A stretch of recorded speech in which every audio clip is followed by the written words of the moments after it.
Crossover. Oh, killer crossover. Just crossover. It just crossed him over. Danced to another victim to the crossovers. Cross him up and sit him down.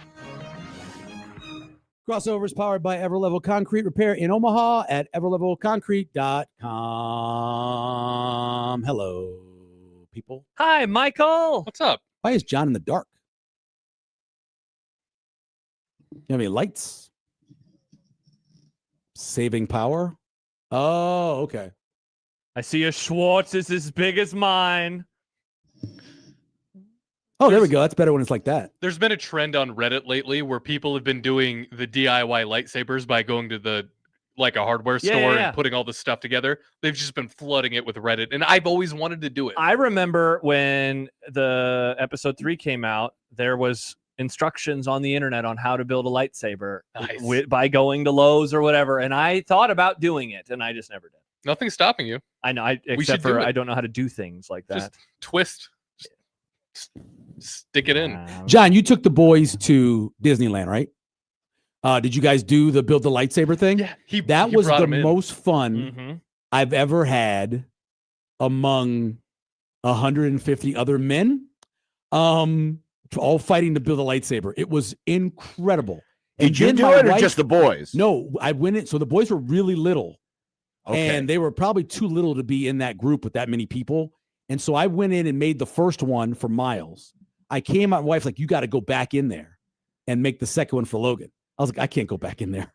I can't do it. Went back in there and fought through it, but it was awesome. It was it was fun. The boys went in. I went in and watched, and it was a really cool little deal that they did, and they did the whole, they did the whole song and dance. The it's like crystal, you're in this, you pick all that. Yep. Yeah, it's like you're in this little. I don't know if it was a cave or some kind of a place where you'd think a Jedi would build a lightsaber.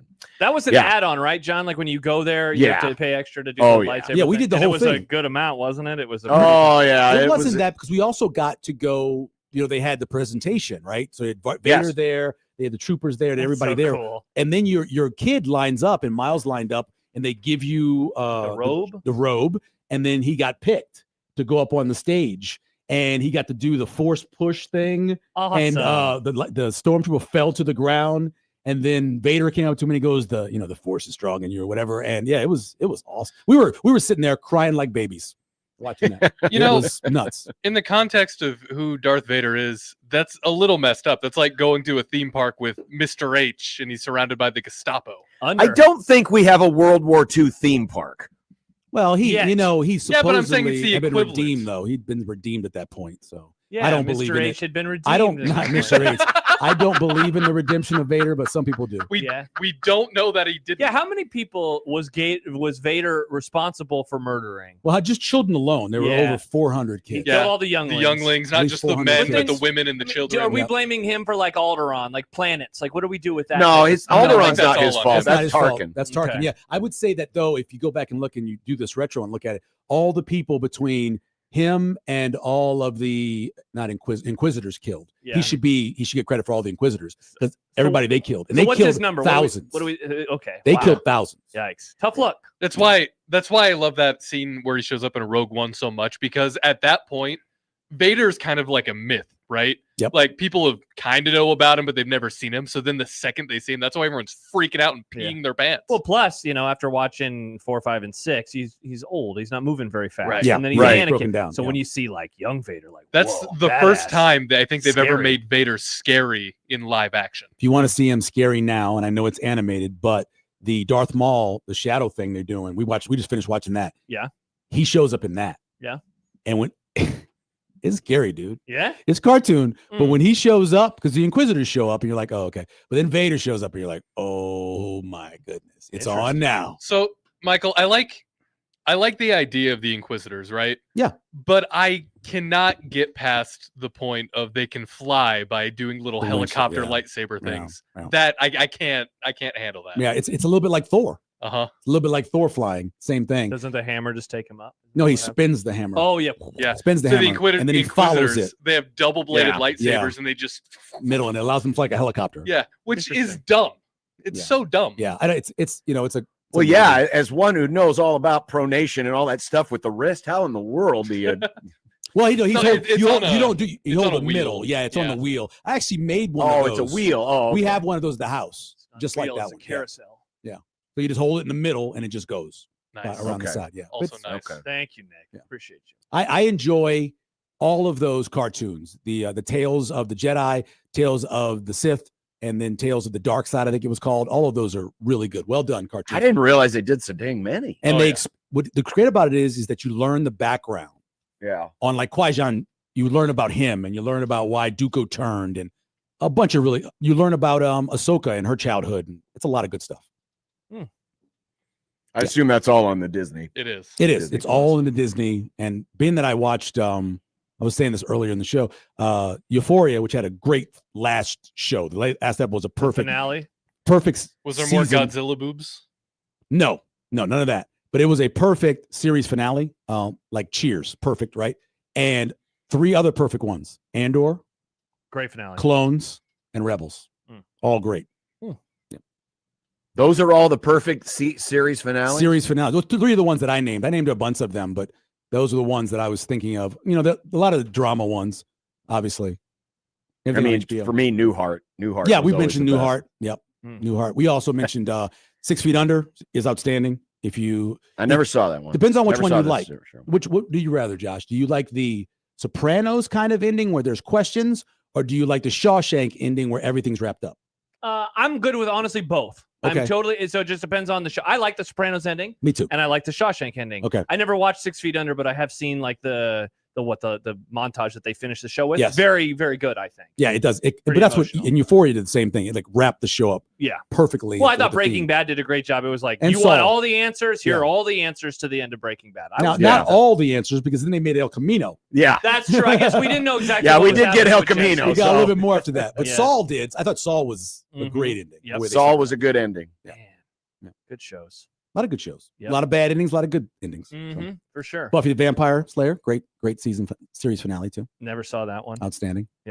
Never saw that one. Are you watching any? What are you doing now? What's on deck for you in terms of shows? God, we're watching so much stuff. Yeah. Yeah. It's like now we're Wow. getting to a spot where like I'm waiting a few weeks for the last season of The Bear. That will be here. Looking forward to that. In a Yep. few weeks. Yep. Do you watch the John Hamm show on Apple? Never. Your Friends and Neighbors? We haven't started. I wouldn't recommend it. Really? Because I watch it, but I do not like it. okay. My wife's talked about watching it, and I like John Hamm. we're trying to finish up a couple other things, and we were thinking Yeah. about getting. You don't think it's Yeah. worth it? No, it's weird. There's a lot of plot holes. It's just like a total turn your brain off kind of show.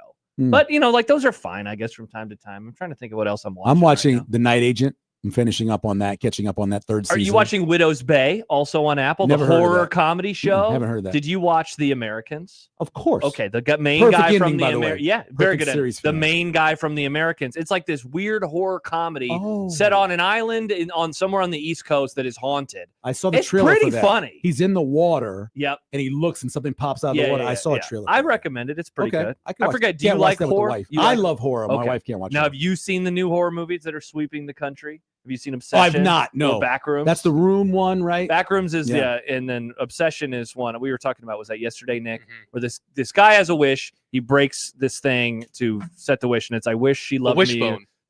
more than anybody in the entire world, and then Yeah. off to the races. My they kids go. have told me about it. Both of them are into it because it's internet-based stuff, right? Well, yeah, the guy who did Obsession is 26 and he's a YouTuber, and the guy who Yeah. did Backrooms is 20 and also a And YouTuber. They Yeah, both have talked And about the it. back rooms is a huge internet culture. So, have you thing. watched any of them? No. I watched the first one last night because it's like 9 minutes. I watched it after I watched Galaxy Quest, and I was like, "Oh, this is pretty cool." So I'm gonna now. It's like 3 hours worth of these videos. I'm gonna Mhm. watch it probably after the College World Series because it's College World Series time. It is. That's why John's at home.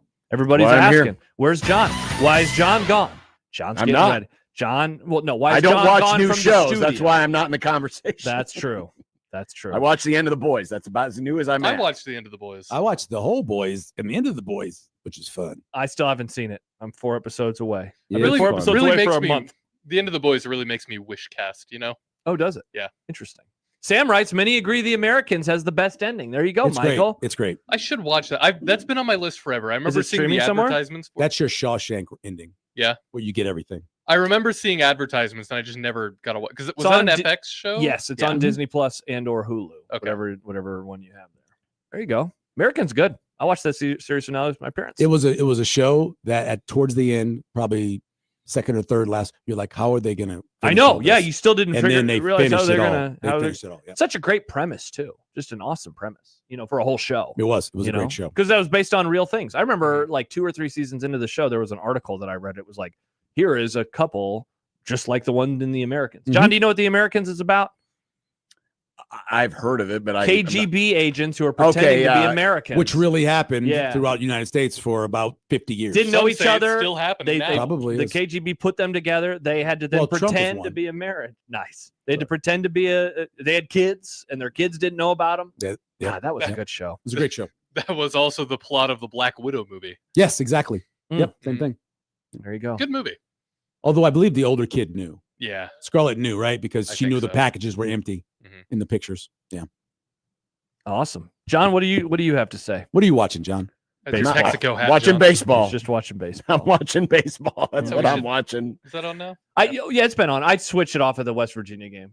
Yeah, because it was but the North Carolina game is starting right after the West Virginia. I know, but I wanted to watch the start of it. Also, we saw Farron, the camera guy in the booth did not do a good job of centering them. Oh, Farron was like off to the right. Well, maybe Farron's off center. Yeah, maybe Farron didn't hit his Somebody mark. did not do what they were supposed to do because it looked like, here's another TV show reference, Mr. Robot. Everyone was always way out of frame. I finished watching that. Yeah, me too. I watched the first season. And that's what it looked like. Farron was way over here. Like, you got to scoot him. I think because he's so much shorter than the other guy, it's hard to frame it. Well, but the other guy was in the middle. He could have scooted over. Why don't we just tilt it? I think if they tilt it. A Dutch tilt. Yes. Or give something Farron to stand on. I've seen that. Well, the problem with some of these press boxes is they are not tiny. Really built for television. They are very tiny. Now, I don't know about North Carolina, but most of them are not built for television. I would imagine it is because they went to so many College World Series. They put so much money into their baseball program. I bet you they have a nice media facility. Yeah, they probably do. I mean, North Carolina's, they got money. Yeah, exactly.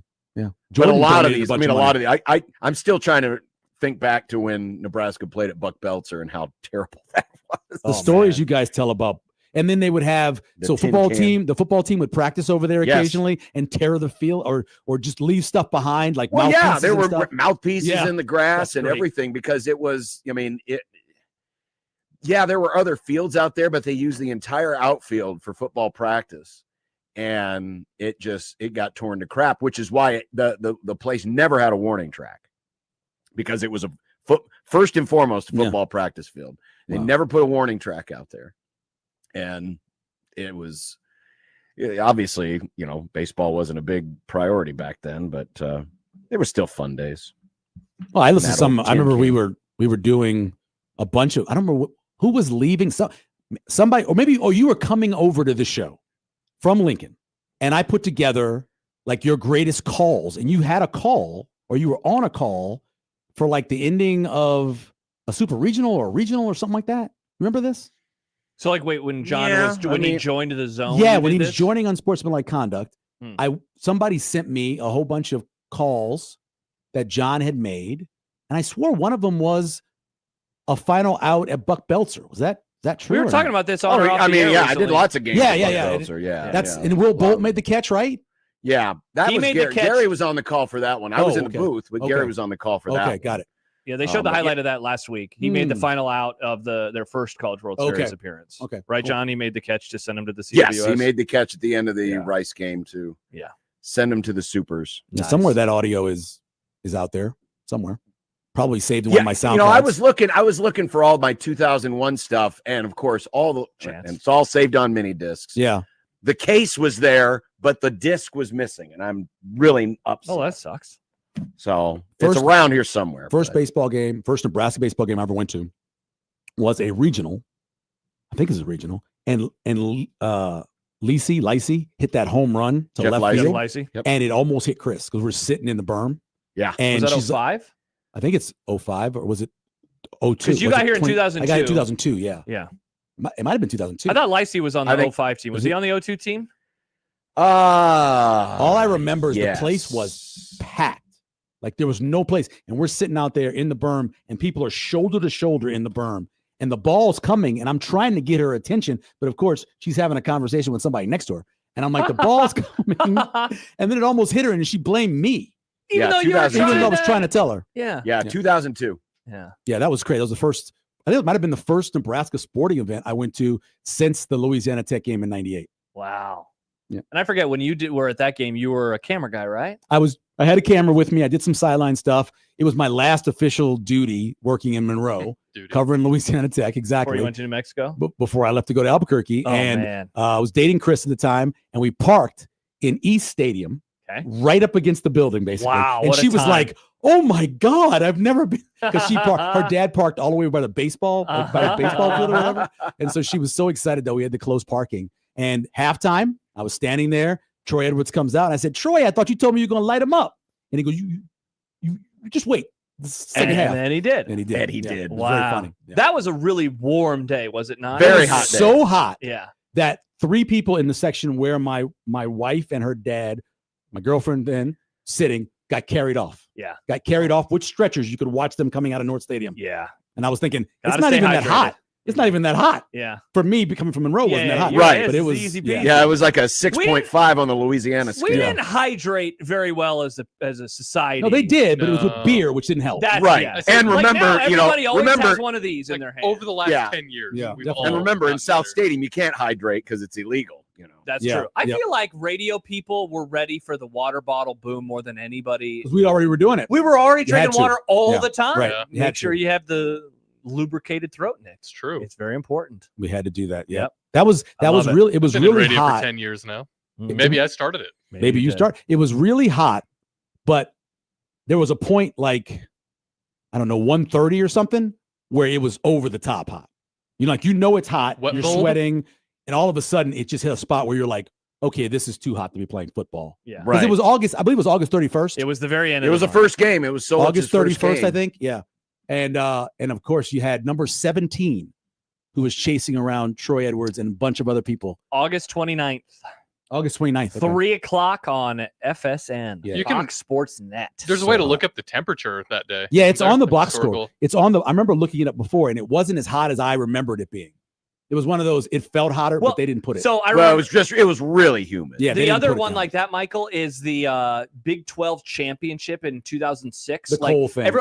Everyone's always like, it was so cold. We looked it up with Jack one time. It was like 30 degrees. Thing is, was when there we was got ice on the ground. and or when we something. got there, it was colder. So when we got there, the first time I ever tailgated in my life, we got there.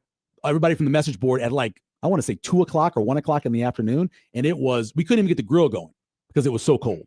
And then it kind of warmed up a little bit, and then everybody went in the stadium, and all the snow was on the seats, and they were standing on it. They ran out of cocoa. It was not great. My wife was out in the stands. I was sitting in the press box. That game was Which game? the La Tech game was 35-6 at halftime. It was. And that's why I was kind of making fun of Troy. Yeah. And then they went crazy in the second half. And it was still the starters in the secondary because was it Sweeney? Erwin Sweeney, yeah, probably there. And there I were don't 2 have guys the back there that full just got box score. beat to death. Every time you turn around and you saw somebody running for a touchdown, it was that guy chasing him. All right, August 29th, right? That was the date? Yep, Okay. yep. So the game at 2:54, that was when the temperature peaked that day at 90 degrees. So it was pretty much hugging 90. Yeah, so you need to the feel entire- like temperature. Yeah, let's see if they have that. And they on. still they don't put that, It says humidity 52%. So which is high enough to get you some Yeah. feel like Especially temperature. when the game is in the middle of the afternoon. It wasn't early, wasn't late, and so you were dealing with that heat the whole time. Why is there college basketball? Yeah, why are we watching? Because we just talked about this. I turned it over to ESPNU, Okay. and then it switched over Oh, because I didn't want to yeah, watch the because end of the West it's on the Virginia deuce. game. It's Yeah, on the deuce. You have something against West Virginia, like the song? No, they were It's- just up by 1,000,000 runs. I wanted to watch the start. You I never- wanted to see Farron. you I never support know. Farron. People don't. Sometimes people support come mine. back. Yeah, there we go. Now we got the baseball. Okay, on. great. All right, fine. Baseball. USC. I'll never forget interviewing Dato, and somebody made a mistake. I'm gonna point at Chris Prudhomme and put the ISDN in the sun, and it basically fried it. And we're in the middle of an interview with Rod Dato, and we didn't stop. We just kept talking to him. Oh, nice. And people are like, you're off there, and like, shut up. Professional. yeah, And you the don't guy, want to tell he was him. You in don't his- want to. That's embarrassing. He was like Hey, 90 sorry. great Our stories. thing broke. Yeah, I'm like, we got to stop. I'm not going to this. tell him. We just kept Yeah.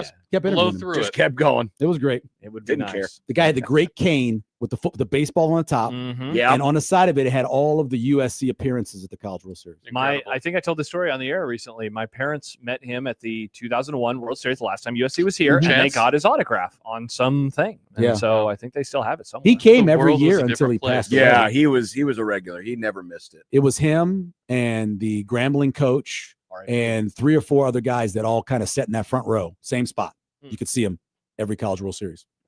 And the Grambling coach is still alive, and he's coming here on the 14th, and I can't wait to see him. Think about it. Next week, right now, it'll be what, the second inning, an hour and a half into the game. That's going to be great. Maybe the third inning. Question is, will you be interviewing Matt Rule at that time? That's what everybody is wondering. I got a text about it during your show. People are asking. People want to know. Yep. I doubt he knows. Well, isn't he busy doing camps? Yeah. No, he'll be there. There's a break. There's a break there. There's a when Trey is going out to California for the event they're having there, the Nike ending event for the true MVP quarterback, there's a break where they can't do any recruits, like a dead time. It's just like about 4 or 5 days. All right, here we go. So I'm looking at the list of camps. Yeah. And so, there's one, this weekend? Yep. And then it ends. The next one is on the 10th of June. So what is that, next Wednesday? Yeah, the next one. And then the next one isn't until the 20th. Yeah, they have a little break between there where it allows the guys to go do. He's going to do the 7-on-7 Trey for here at Bellevue West, and he's also going out to California. Awesome. Well, there you go. Maybe there's your shot. Californians. Awesome. Very cool. I can't wait. And maybe you'll get McAfee too. Maybe I'll get McAfee. A world where you get to interview McAfee, Rule, and Eli Manning potentially. What a weekend it could be. Now, for he me didn't at the come ballpark. last time. Really? I don't did. believe so. We're just dreaming. Yeah, he didn't Wish come last cast. time. We're putting yeah. it out into the universe. Because all our Michael. friends, we had a whole group of friends that are the former president of the university, my wife's best friend from graduate school's mom, and they're huge Ole Miss fans. We always stop there on the way to New Orleans. They all came up, and I'm pretty sure they would have mentioned if Eli Manning was there because they love Eli Manning. But Think Pete Golding will be there? the coaches always come. Yeah, and this is his first College World Series as a head coach if they make it. Almost all the coaches last year at one point or another were down at Let It Fly. Yeah. All the coaches and a lot of the football coaches and basketball coaches were all hanging together. Really? Wow. Like the Oregon, all three of the Oregon coaches were sitting together. At the Big Ten tournament? No, Oregon State. Oregon State last year when they came. That's cool. Because that's where I ran into the one they fired, the former offensive coach that went to go coach the linebacker coach. The linebacker coach from Nebraska. Trent Bray? Bray. Talked to Trent Bray. He was their head coach for was he their guy the whole year last year? Yeah, I think it's just 1 year. Man, they were. Yeah, they were really bad. Wasn't it their special teams that was just god awful? Well, their defense. Defense, that's what it was. Horrible. Like they just kept showing up on Twitter every week. It was like, look at the bad thing that happened to Oregon State this time. It was horrible. It was hard to make a schedule. Yes. They couldn't make a schedule. Yeah. Like the baseball team last year didn't play like many home games because every game they had to play was on the road because that's the only people would schedule them. Because they had no conference. It was crazy. Yeah. What if President T shows up? In Omaha? Would you interview President T? You don't want that to happen because we've been through this. It'd be a bleep show. When presidents come, it's horrible. Well, I keep thinking about that with Bush. I know you're out on the NBA and you're out on everything. Trump's going to game 3 at MSG. Really? Can you imagine how miserable it will be to get into the it's already I'm not out miserable. on college baseball. Oh, that's right. I heard you say now that I would today. say this MSG, there is more security for fans going in. So it might be, and they'll bring him through the tunnel as bad. They'll bring him through the underground tunnel anyway. Yeah, they'll bring him that way. They'll bring him off of what is that? First Street. But it always takes a little longer when a president is. No, it will. But as far as getting into the garden, you got to go through scanners anyway. But they have a sneak entrance to get him in. He doesn't have to come through the front door. Yeah. He can go that down tunnel thing they have. We We walked down there one time. In that tunnel, there's just all of these posters of all the concerts. Have been at MSG. It's really cool. I need to get there. It's really cool. Did you ever been to a Knicks game there? Mm-hmm, I did. Is it awesome? It was. They weren't very good. Yeah. When we were there, this would have been. Oh no, they were okay. It was 1993. Oh yeah, they made the Western Finals that year. It was 93. The Eastern Final. Eastern Finals. Yeah. 93 was there. Yeah. We were in New York for a week. And we went to. That was the one where they were up 2-0 on the Bulls, and there was all the gambling stuff with MJ, and then they went on a tear. And there was it Charles Smith who keeps missing from like missing. 2 feet away? Well, I think that was 94. Is that 93? It was 93. Okay, because I know I was in college at the time. Yeah, just missed it. I was outside of the Houston series. It still breaks my heart because I hated the Rockets, and the Knicks couldn't make up. Because living there, you didn't like their fans. Yeah, they were all like choke city. It's just choke city, and then they win. And all of a sudden they're clutch city. Like you just said, they were choke city last week. Yeah, I've never been a big Rockets guy. Not a big fan of the city of Houston sports. I like rooting. Not a fan. I like rooting against them. Yeah, no doubt. All right, Michael. All right, well, that was fun. Good to talk to you. I'm glad you guys had me on. And John, thank you for staying at home so I could stay here and not to move. Yeah, it's a piece of cake. Hey, it's a piece of cake for you to get in the car and drive here too. I mean, this is my work vacation. He had to do prep, Michael, watching that West Virginia blowout win earlier. That was important for him. He's working right now. Well, that is a team that you're going to have here. You know that. You knew that when it was named. Yep. Yeah. Oh, yeah. Absolutely, I do. Yep. How many, real quick before I go, I asked this question earlier. $1 million is on the table. Okay. For every word you miss, 100,000 comes off. Okay. Country Roads. How much money do you take away?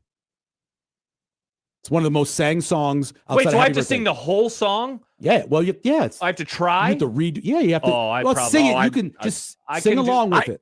Take me home, Country Road, to a place where I belong. I know it up until the end of the first chorus, and then I get. You know the whole first verse. Yes. Okay. Yeah. And the chorus. I don't really know the verses. I think I'd be out. It's not an AC/DC song, so John doesn't know it. Watching them against Kentucky at the end, I realized how much of the song I know when they were singing it. I was really? Like, right. I know this whole song. Wow. Yeah. That's why that was pretty cool. That was incredible. Yeah. That's what sports is all about. Go opinion. West Virginia. Yeah, go West Virginia. Can't love to have them. Whoa, this better not get back to whatchamacallit because Troy? Cal Poly, they're going to be pissed. Voice of the College World Series says go West Virginia. I'm just happy for them. That's okay. I think any of those four teams, I'd be fine with any of them. Any of the new four. I like seeing the first timers. It'll be fun. We'll have a great time. All righty. Have a good weekend, Michael. You too, guys. See you later. Yes. Bye-bye. Enjoy the weekend. That's Michael. That's Crossover. Powered by Everlevel Concrete Repair in Omaha at everlevelconcrete.com. North Carolina is threatening in the first as our second super regional game of the day is underway. We've got a One Beer Friday. Got a good show planned for you. So stay right there. We're coming back to start a Grum and finish a week all in one shot. 1620 The Zone.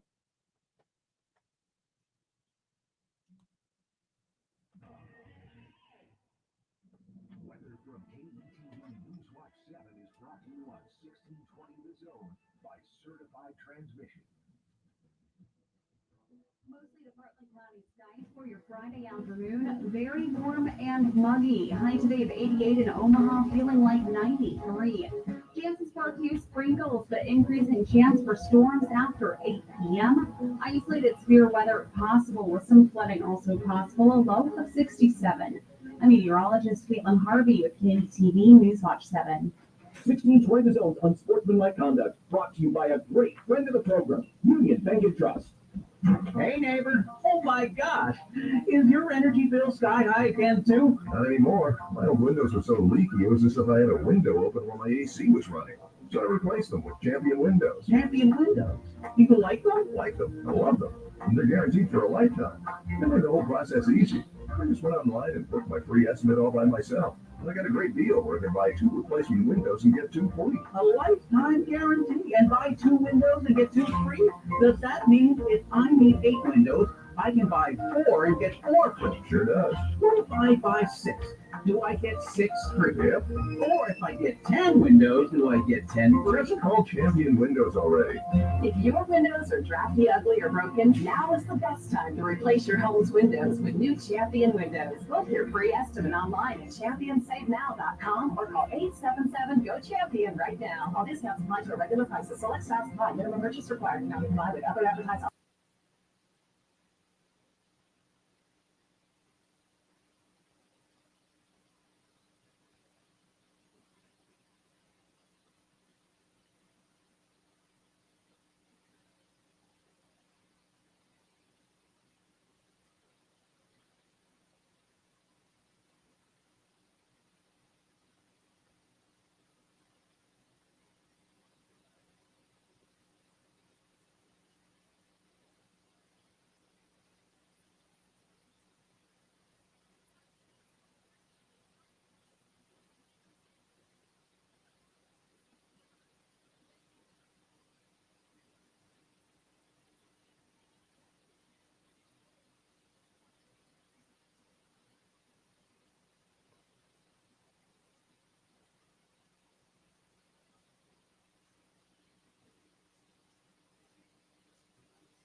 KOZN. Unsportsmanlike conduct on 1620 The Zone. Husker Athletics, Creighton, and yes, UNO. Don't miss a moment, they'll give you your fix. They're on every day from 2 until 6. Spend your afternoons with John, Josh, and Nick.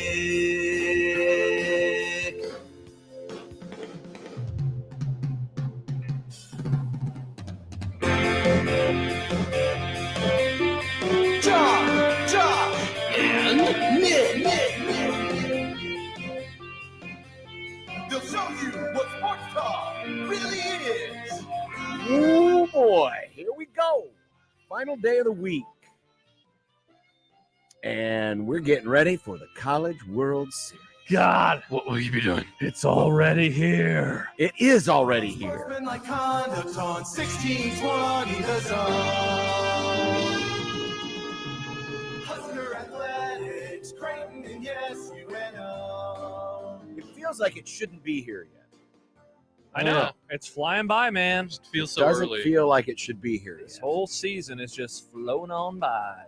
It has. Whole But- year has flown on by. Mhm. And this is not a football thing, Nick. I just am saying this year's Well, gone very hopefully fast. everything will slow down here in another couple weeks and Slow it get up. real slow and methodical. Slow it up. You want to slow it up. But welcome. It's a One Beer Friday. Great to have you with us. John, Josh, and Nick will be keeping an eye on all the super regionals. Mason Edwards just got out of a bases loaded jam for USC, and it's 0-0 in the second.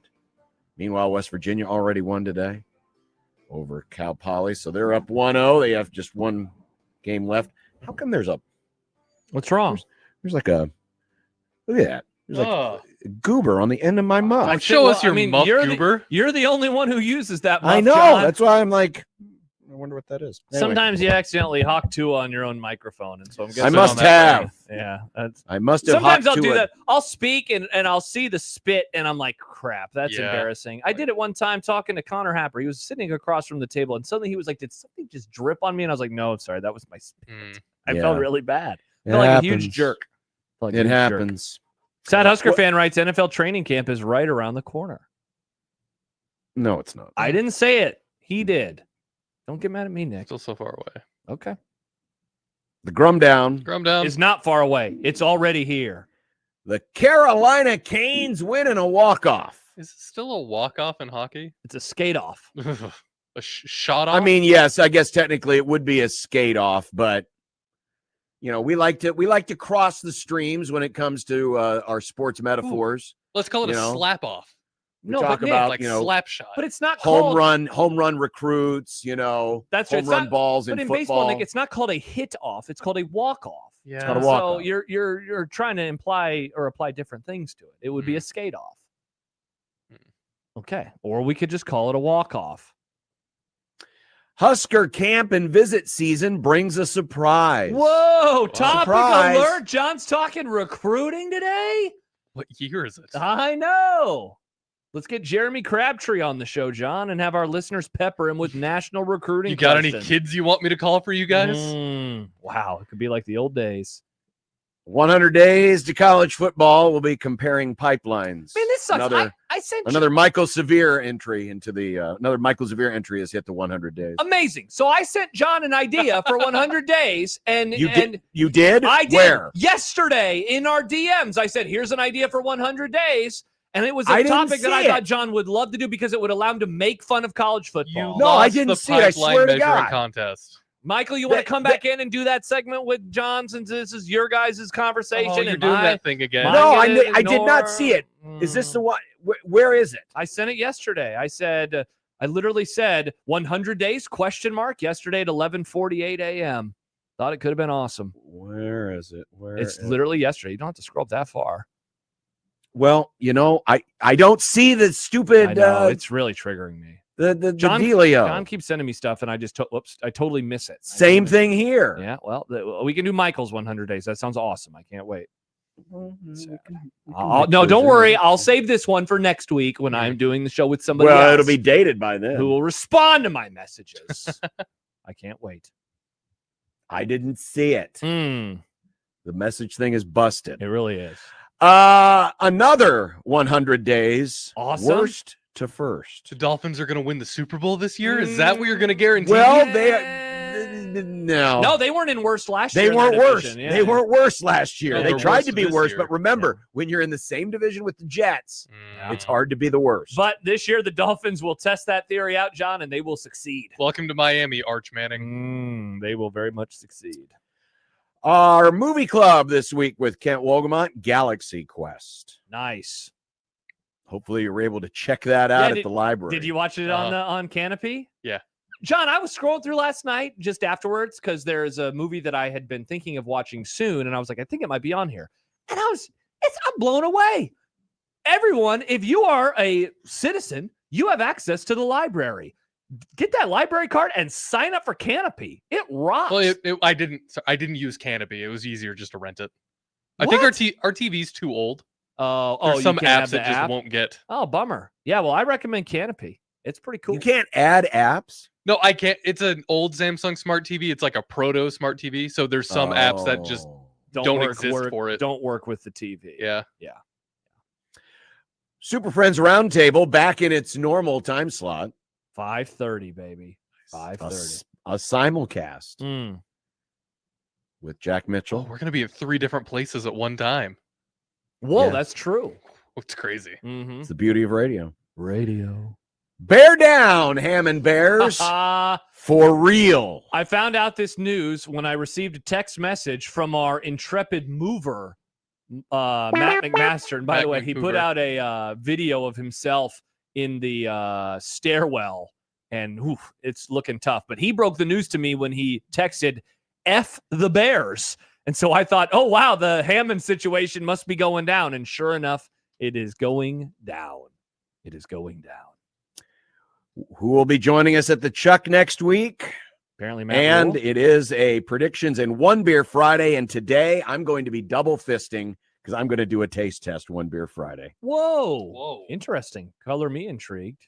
Here on the Grum. By the way, John, I just received a text message from a great friend of the Grum, Ian, who writes, my guy, Tim at the gas station, keeps me up to date on when I mention on 1620. And he said John wants a new open for the show. No, Is this true? No. What? No. I never said that. I never said that. I was just inquiring why the Happer show already got a new open. They're doing I like our ones. open. Our the open Happer is show, fine. Whoa. And Schaefer. Happer and Schaefer. Says it in the song, John. Connor and Mike. Yeah, that's all I was commenting. Okay, on. so No, you're I not don't being wanna- critical of Ian. You're not saying I No. hate you, Ian. No, No, I we love did our say- open. See, I like our open. Our open is classic. We don't need to change it. It's perfect in every way. Yep. No, I think John, because it covers all the major food groups: Nebraska, Creighton, and yes, UNO. I did say I had an idea of having a children's choir version of the open because I think that those can be fun sometimes. And I think John is a little jealous that the morning show has basically hijacked our music people. Yeah. Oh, Yeah. hey, you know what? I understand with that. Pesky Blue says it's their summer open. Yeah, it is. This has been the week really of good. people stealing our bits. I have seen this and I have heard about this. People have been stealing our bits. We got another bit stolen. All of our bits are original. They have never been used by anybody else ever. All I ask is that other people respect our bit. You think, John, that these intrepid people will do a segment during football season titled like, let's see, getting very excited for the football matchups that will be on TV? Excited for college football and pro football. Yeah. Steve says, what other bits got stolen? So the Western Nebraska bit was stolen. And then what was the other one? I can't remember what the other one was. It was something that we did. I don't remember now. Yep. What can we do? Oh, Stick to Sports is being used on another show. What? Yeah. Where? Here? The midday show. What? Yeah. McMaster? Whoa! No! That is verboten. What on earth? That's ours. That is our private property. Yes. What are you doing? Why is McMaster stealing our bit? This is ridiculous. Absolutely ridiculous. I mean, it is kind of dated now because nobody sticks to anything anymore. But we still use it from time to time. Mm-hmm. Ridiculous. 402-951-1620. I suppose someone's going to take our phone number too. Prairie Flower Casino Zone Hotline. 402-951-1620. Someone want to borrow that as well? Ian says, I made a baseball version of one that sounded like a summer version. And it wasn't ever played. I don't remember this. We have a summer version of the Grum Open? See if I can find it. I don't remember seeing that. All right. Look around for it. We'll see. You can also tweet at us. It's the Liquid Trucking Zone Twitter feed. At USC 1620. And the Equitable Bank Zone inbox. At Equitable, we take banking personally and answer the phone on the first ring. John at 1620thezone.com. Josh at 1620thezone.com. D'Lo says, no chance they steal Fire Matt Rule. Fire Matt Rule. Probably not. By the way, McMaster has chimed in. He says, Stick to Sports is in a better place. Just ask her. This is a travesty. No, it's not. This Trust is me. a travesty. Nick, good grief. I think, in, I forget, have you ever seen The Wire? The first season. Did they have the scene in the first season where they showed up at one of the corners with a bunch of baseball bats? I don't remember. That might have been a season 2 thing. I need you to bring in some baseball bats, and we got to say hello to Middays with Matt pretty soon and show him who's boss. I think we have to do that, John. I think we have to do that. Sometimes you just got to assert your property, assert your territory. By the way, Ian said that he can pull off a children's choir version. Let's go. It reminds me of Creep, Nick. You know the song Creep. What are we going to do with the children's choir version of play it sometime? Open? I don't know. We could play it, Yeah. we can dress up. What can't you do with the children's choir version? Come on, Nick. You're of music. Don't know where we'd slot it in. Oh. What do you mean where we would slot it in? At the beginning of the show. That's where we would slot it in. North Carolina's taking the lead. It's 1-0. Oh, wow. All right. Heels. That's another person, Josh, you could be interviewing. Roy Williams has been at every baseball game. Oh, is that true? Yeah. He does always shirt come today. Okay, Nick. I'm gonna send you a link real fast, Nick. I have the reggae version. I just found a reggae version. Oh, yeah. Hit the reggae version. I want to hear this. Oh, you're gonna have to give me a second to get this ready. Oh, good. Great. What in the just world? Found it, John. Give me 1 second. Jeez. All you have to do is open it and push the little triangle button that says play.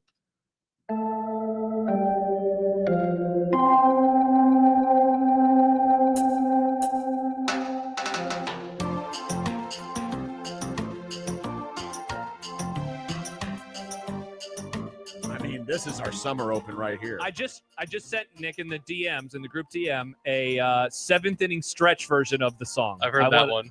That's the summer one. Let's hear that one. Oh, that's the summer one? Yeah, I don't recall this one. Well, but reggae, I mean, that works too because you think of the tropics, and stuff like that. But anyway, what do we got here? We have a. This is let's see the title. Unsportsmanlike Conduct theme song 7th inning stretch version. All right, so Nick's opening up the link right now, and then we'll click play on this bad boy. Look at that. So Ian's done all these things, John. You're being all right. He did. I guess I never heard these. Him. I don't know if Stib shared them all with us when we got the original. Shame, stuff. Man, not enough ganja in the world for that open. Oh, Twitter's being dumb. I'm not going to be able to open this. Do you want me to email it to you? Yes, please. Okay. Wait, it's not opening the link? You just got to click the link. No, it wasn't opening the actual message. I mean, my vote right now is for tagging the reggae one at the end of the current one and use it for the summer. Yeah. Joe in Vegas with a horrible take. I emailed it to you, Nick. Says, when you're talking about the show open referring to what is a classic, is that just a code word for suck? Your open is in desperate need of being redone. Hopefully that will happen. What? Joe is an Joe, that's idiot. terrible. That is like one of the dumbest things that I have ever heard anybody say That's in the terrible. history of mankind. Still struggling over there, Nick? No, I thought I had to sign to be able to that do would've this. been- Stip says, I think we played them all in one day and some got forgotten about. I guess. I never remember the reggae one. Well, anyway, I guess we have one now. So that's good. I'm glad. I would like this one now, Nick. Let's see if this works or if I'm going to have to do that weird computer audio swap thing. All right, we'll find out. Hello? Can you hear this, John? Yep. Okay. It's a lot of clapping right now. Mm-hmm.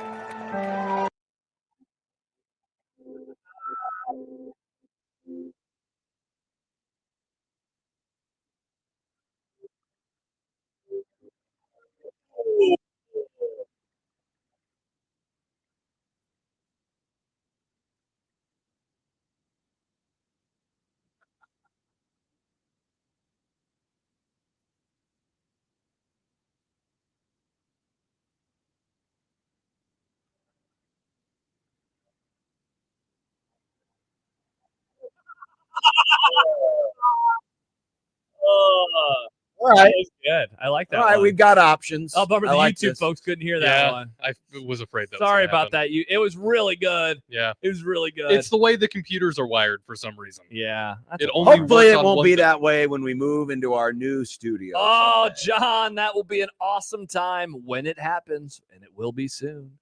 When it happens, and it will be soon. All right, we will be back.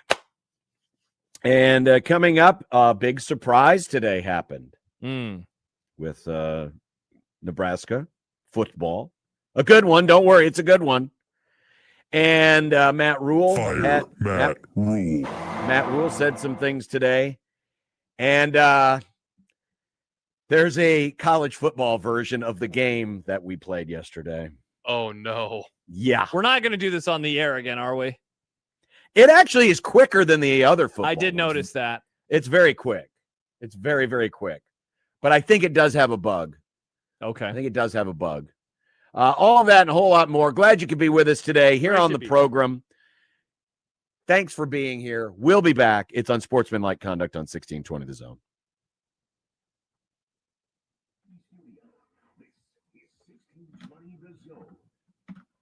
Imagine if the people who work at your bank were neighbors who could help with a home loan. Congratulations.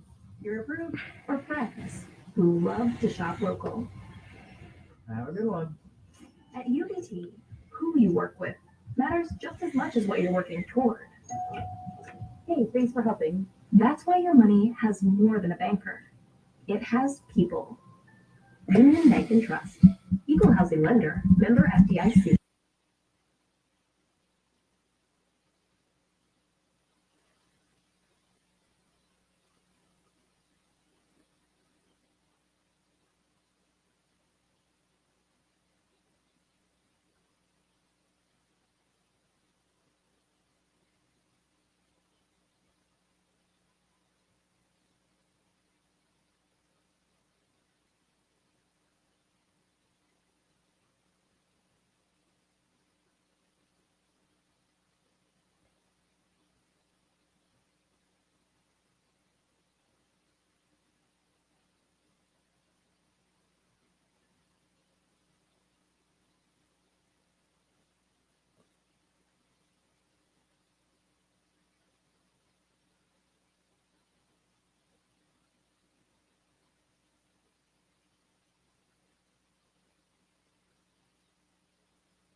1620 The Zone and 1620thezone.com, your home for the Men's College World Series, which gets underway 1 week from today.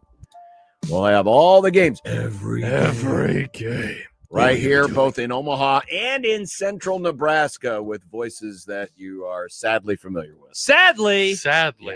Wow. North Carolina's lead is now 2-1. USC has scored in the top of the third in game one in the Mike Farron Regional in Chapel Hill. More like Chapel Thrill, am I right? You are indeed right. Before we get to the surprise that happened today at Nebraska camp, did you see what West Virginia did today? I did indeed. This is pretty cool. So their ballpark, because, they are called the Mountaineers. It's very mountainous there in Morgantown. So they have this giant hill that is outside the ballpark along the first base line. And tickets have been very popular for this event. And, of course, not everyone could get in. So folks have been camping out and sitting on this giant ridge called Randy's Ridge. And the athletic director at West Virginia, Ren Baker, said that they added restrooms. That'd be porta potties, Nick. So if you're okay. Okay, so what if we had a shelf? They're sitting on the shelf right now. Trash cans, and they gave out 1,000 free pepperoni rolls. I didn't to realize the folks who were there first until I was listening to Happer and Schaefer this morning that they're like a delicacy in West Virginia. Is it so? When I hear pepperoni roll, I just imagine one tiny pizza roll. Yeah, so have a tiny pizza roll. I believe it's different than that. I believe it is it looks like a cinnamon roll in terms of like the actual appearance of it. That's pretty cool. Good on you, West Virginia. Good on you, West Virginia. Oh, I've made those in home ec class. Yeah. Very nice of them to do that. It's like a runza, but with pepperoni. It's a Hot Pocket. There you go. Well, did you see this? Did you hear about this? 5-star tight end Ahmad Hudson made a surprise visit today on Nebraska Big Visit Day, where they've brought in a number of high-rated recruits that they're hoping to get on board. Of course, Trey Taylor is there doing his Trey Taylor type things, taking pictures, sharing it with the world. Ahmad Hudson, though, who had already committed to LSU about a month ago. Yep, this is pretty recent. Showed up today. And so the hope is from the folks down here in Lincoln that they can get a flip at some point from Ahmad Hudson. Pretty impressive. They still have the connection. Yeah. So, I guess two things from me on this. One, this is again the proper way to play anything like this. If you are a coach who does not have the current commitment, right? Yep. You want to keep that relationship going. There's no need to do anything negative. The other, are we at all concerned that Nebraska is getting just, tugged along again by Hudson, who seemed to do that with the fan base a little bit, on social media and those types of things and getting people excited. And then he chooses, he's a Louisiana guy, right? Like it's hard to imagine him, choosing Nebraska in the end. Well, remember, players now have something new. It's called salaries, even though they're not called salaries. Yes, we call that. This is as Wasey said on the comment section. He's leveraging Nebraska for more money from LSU. That certainly there is an element of that to it. It might be, hey, Nebraska might be coming to the plate with some more money. And as I've said before, and I said this when the stuff about Trey Taylor and Ohio State came out, it's always good to keep an open line of communication and an open door to these relationships, because with the transaction and the transitive nature of college football, you never know when these guys circle back around to you, whether it's in the recruiting process or it comes a year or two down the road when maybe they aren't getting the playing time they were promised, or they don't like the coach that they have and they enter their name in the transfer portal. The more Nebraska continues to roll out the red carpet and treat Ahmad Hudson like he's wanted, the better chances that they'll have, maybe not this time around, but with a lot of these guys, they got at least one transfer in them. So, I guess What I'm saying is it falls on us now, or I guess I say us, the collective, we, the fans, to keep an open mind about all of these things and know that, yes, just because he's visiting, just because he's already committed to another school, doesn't mean he's going to flip and come to your school. But there's a bigger game at play here. And this is the new age of college athletics. Not that these things weren't happening before. Obviously, this stuff was happening before NIL, and it's going to happen after NIL in the transfer portal. So, you can be excited about it, but just know that there is a very good chance he's going to still be at LSU, but the door should always be left open, especially if you feel like you've been treated fairly. And of course, we don't know all the ins and outs about school, or you as in him as an individual. Both ends of it. But as a school, as long as you feel like, everything is open communication wise, you can trust the individual. And we don't know everything that's happening behind the scenes in terms of the conversations that they have. But yeah, keep the door open because you never know. A talented guy might come back around to you a year or two down the road. Some text that we received. Sean writes in to the text line, maybe Hudson is there to recruit Taylor to LSU. Oh, that's an angle. Yeah, that would be a huge bummer for all parties involved. Well, at least Nebraska fans. Hey, you know what radio shows won't talk crap about you? That's true. They're all very nice down in Louisiana. They never say anything negative. John writes, so Hudson has already learned something from Rule then. That's what he pulled with Penn State. They're all pulling it, folks. They are. Hello. Nice. We don't have to like it. It's just true. Contracts don't mean a whole lot anymore in college sports, and commitments don't mean a whole lot. Not that they not that they ever did in a lot of cases. So, you got to play the game, and they're playing the game, and, who knows? And hey, maybe he will flip. He could, Trey Taylor can be pretty persuasive. And if someone comes up with a bigger pile of cash or LSU starts to show a little disinterest, it could happen. I would be stunned if the LSU showed disinterest to the number one tight end and an in-state prospect inside of their own state. They probably won't. I'm just throwing out possibilities. Who knows? Who knows? All I'm saying is this is not a bad thing. Maybe of course it's not. Are people saying it's a bad thing? No. Okay. No. Maybe Lane Kiffin. So. But I was just responding to your general, question at the end there about, are we sure he's not just dragging Nebraska along? In a lot of these cases, yeah. Big players who are getting big money probably they're going to play the game. They have to, because that's what we're in right now. We're in a world where it's nonstop free agency. Yeah. Period. End of story. Yeah, for sure. Nonstop free agency before you even have the nonstop free agency. He's not even on campus anywhere yet. The concept of free agency. There you go. Exactly. Matt Rule was on the radio last night on the Husker Network, just ahead of the big visit day. There are a couple of quotes in here that were kind of interesting. Here was one. He said, talking about the group in at large, it's a group that doesn't complain and doesn't shy away from work. Playing in the Big Ten is a challenge. You travel all around the country, you play great teams, and so to get there, you have to work and you have to grind together. They never shied away from that. They're competitive. You put the football down and they'll play all day. That's the fun part because I've given my life to football. Rob Orich, Phil Snow, Jeep Wade, Dana Holgerson, we've given our lives to football. We want to be around young people. We might not watch the same shows. We might not listen to the same music. We might not wear the same clothes. Actually, you do all wear the same clothes. It's usually the stuff Adidas and it says Nebraska on it. But we have one major thing in common. We are competitive. We don't shy away from work and we don't make excuses. This class is, it's weird because on one hand, I think it is very important, obviously, for the obvious reasons of they're putting together a really good group. It is, trending to be Nebraska's highest rated recruiting class in some time.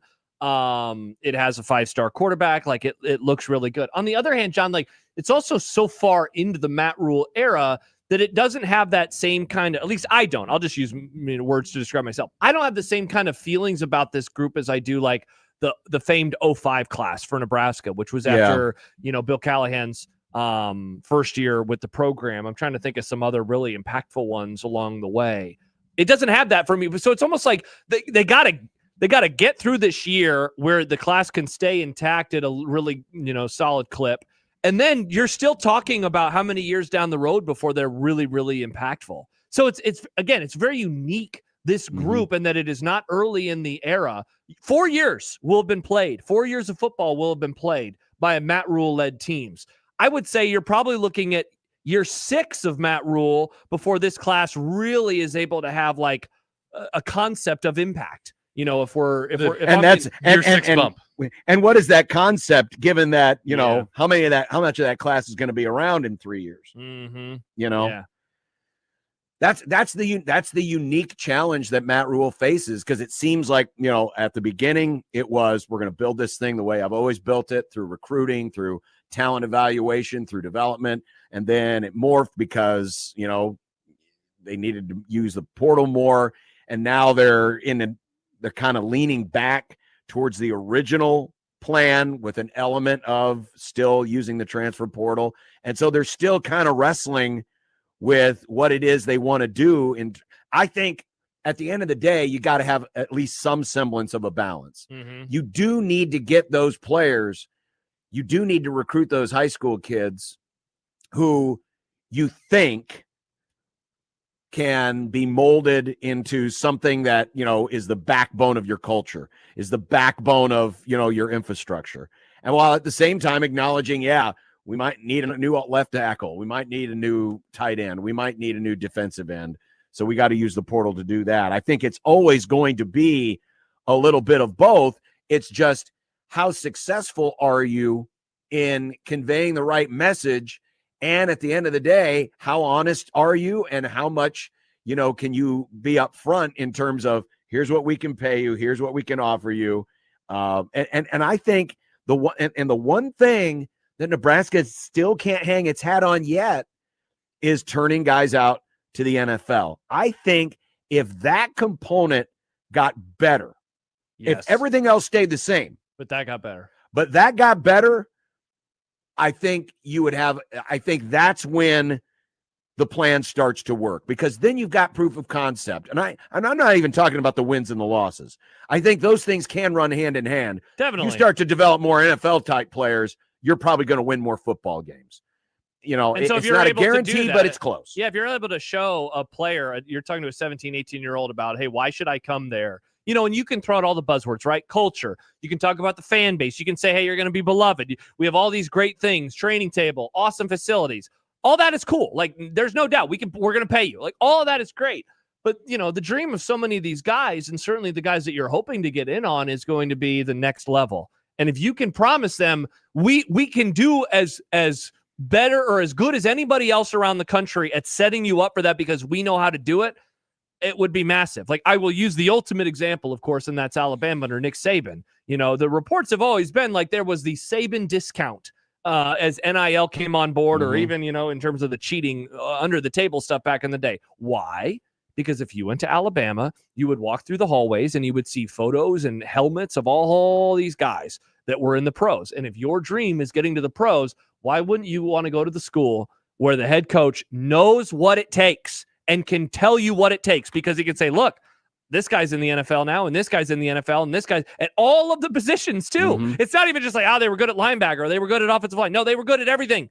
By the end of his time, by the end of his tenure, quarterbacks were getting picked, to go into the pros and into the first round. So yeah, I agree with you, John. That would really do wonders. Among the many things that would do wonders, at least in recruiting, that would very much do wonders. One of the other things Rule mentioned was the 7-on-7 Battle of the Boneyard thing that they're going to do later in June. Yeah. They claim they already have 5,500 tickets out, and Rule wants upwards of 15,000 people to come watch 7-on-7. How many people were at the spring game a couple of months ago, or 3 months ago now? Do you remember? 2 months ago? What, like 30, 35, 40, somewhere in there, right? Like, I don't know. That'll be interesting to see if they can get that. It was less than, I think it was less than 30. Less than 30. Actually, I got the box score right here. Let's see if they put it on there. They did not. That would surprise you, right? If they were able to draw 10 to 15,000 in this climate, and I don't mean the weather. I'm talking about the way that people feel. 27-188. That was the spring game. So I think that number 10 to 15K would very much surprise me. Yeah. That doesn't even take into account the actual weather, but I just don't feel like the vibe of this place right now is, I want to go to an event. I want to go watch not football. Yeah, exactly. Yeah, maybe I'm wrong. But again, these events have never been about what you're watching. No, it's more about just them. showing up Yes. and making a presence felt. Yeah. And and Tony points it out. The tickets are free. So the tickets 5,500 tickets are out already. I wonder what that means. If they're not, is it just like means they're sitting at the counter at every U-Stop convenience store. It's like going to the website and saying, I'm going. Like, all right, cool. Go to a baker's, pick it up. Maybe they use the knot.com/7on7.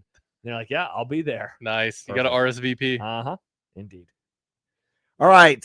Carolina's gone up 4-1 on USC. They are making Mason Edwards, the USC ace, work. Did you see what happened when they scored their fourth run? How that happened? There was an error. Yes, they it went, I believe, back to him, and he was trying to get it over to the pitcher or the first baseman. Yeah, it was a bunt. It looked like a bunt. Yeah, and it wasn't a good throw, and it was a little weird and wonky. Or maybe it was a catcher who threw it. Either way, but it's only 2 2/3 innings of work.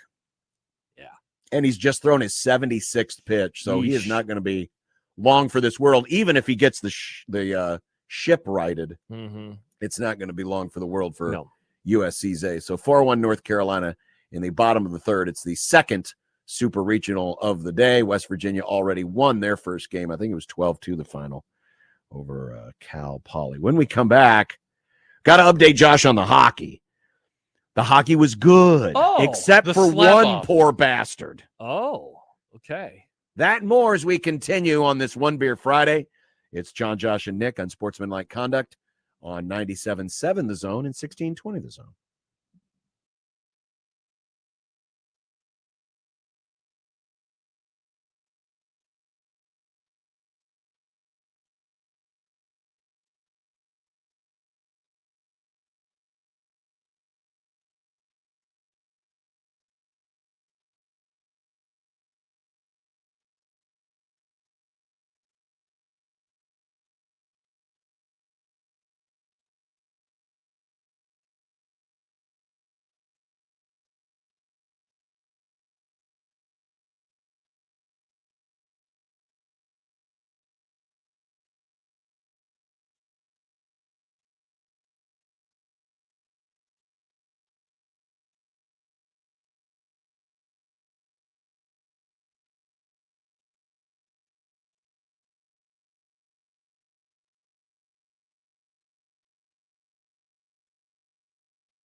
John got an email in the Equitable Bank inbox from our friend Steve, who writes, I agree about 2027. It doesn't grab me the same way as 2005 or 2011, particularly 05. Sue, Zach Bowman, Zach Taylor, Marlon Lucky, Matt Lawson, Philip Dillard, Congdon, Cody Glenn.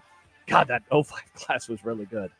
Well, but that's really because, again, the angst, apathy, grumbling, is stronger today. That's why. And I think we would all admit, at least with the 05 class, and this is not, now we're revisionist history, knowing what those players would turn into. That was the first great recruiting class for Nebraska in the internet recruiting era. And so people were so jazzed. They were so excited. Whereas now, people just don't get excited about recruiting like they used to. It's more portal related and what's going to happen with the roster eventually and expecting players to transfer away. They don't get excited about recruiting anymore because they do get excited for hockey. Seth Jarvis quiets the critics and ignites the crowd.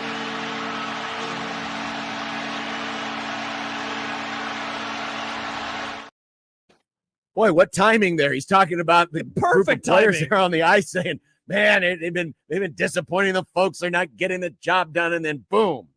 What's the what is the criticism against Carolina? Is it that they're a warm weather location and who cares? Is no, that the it's critique? not about that. Oh, okay. I didn't know. What are people talking about? Do you know what it is? I think there's a core of star players they don't think are performing as well right now, which is funny because Carolina's in the Cup final and they made their way through the Eastern Conference. I'm not really sure. It's just it is what it is. I talking about people complaining. Yeah. So that's Sean McDonough, who's the lead voice on NHL. Shout out to you, Sean. ESPN. I have been noticing folks saying they're out on Sean McDonough doing hockey. Now, real quick, is it idiots on the For You tab again? Is this what's going on? It's people on the internet. Yes. Yeah. That probably have like check here's an example because so I've seen multiple. Hey, McMaster has a check mark. From Sly Bry, who says McDonough doesn't do it for me. Too high pitched like an amateur. I feel like him doing the Cup finals is Fox having Chris Myers do the Super Bowl. I love when people who don't work in broadcasting talk about how amateurish people who do work in broadcasting are. I'm not going to say that, Nick, because I am critical of football coaches and players, and I don't do any of that. And John, I know I just kind of gave you crap, but who cares about what people randos on the internet say about Sean McDonough? No, but it's just unusual because I don't ever remember him. He's always been one of the. But you didn't have a full of announcers 10 years ago. I bet you could have found. I bet people would be critical of his call of the Michigan game because his voice. Cracked, you're obsessing too much over the For You tab. It's not, John. It's not that. It's just you're hearing from people that you wouldn't have heard from previously or prior. Well, because I don't follow a lot of hockey folks. Yeah, but that's why I'm just saying there is an element of hockey folks who aren't as happy with him on the call. That's all I'm saying. Those people are idiots. Sean McDonough rocks. I think he's one of the best play-by-play men we have in the entire business. I wish that I wish that I was a huge hockey fan because then I would get to appreciate him even more. I don't think he's as good as Doc Emmerich, but I think he's really, really good as a play-by. That call was perfection. He sets up a storyline seconds before he ends up, leading into the game-winning goal. Right. Well, there was controversy in this game. Because when it was tied 2-2 in regulation, that was, of course, an overtime goal. There was a play at the net that involved potential interference, and the goal eventually was waved off. Here it is, net. Now they went to the review, and they ruled that the Vegas player who had his stick kind of caught underneath the goalie where the puck was interfered, and goalie interference was called. The goal was waved off.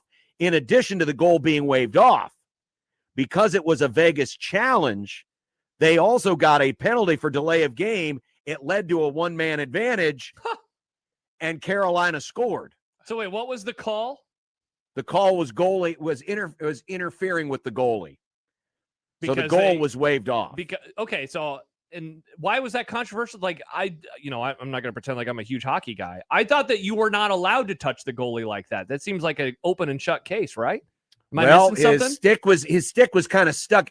The player didn't actually make contact with the goalie, but his stick was underneath. And the question was, did the goalie ever actually have control of the puck? Did the official stop play? Okay, because I was gonna it just sneaks out the backside and goes through goes over the goal. Because when you started showing the highlight, I honestly thought that they were going to count the goal and that would have been controversial. No, the original call was no goal. I think they got it right. Then Vegas challenged, and because Vegas challenged and lost, it turned into a man advantage for Carolina because that's the rules. Yeah, I think they got the call right. This is me just not knowing puck.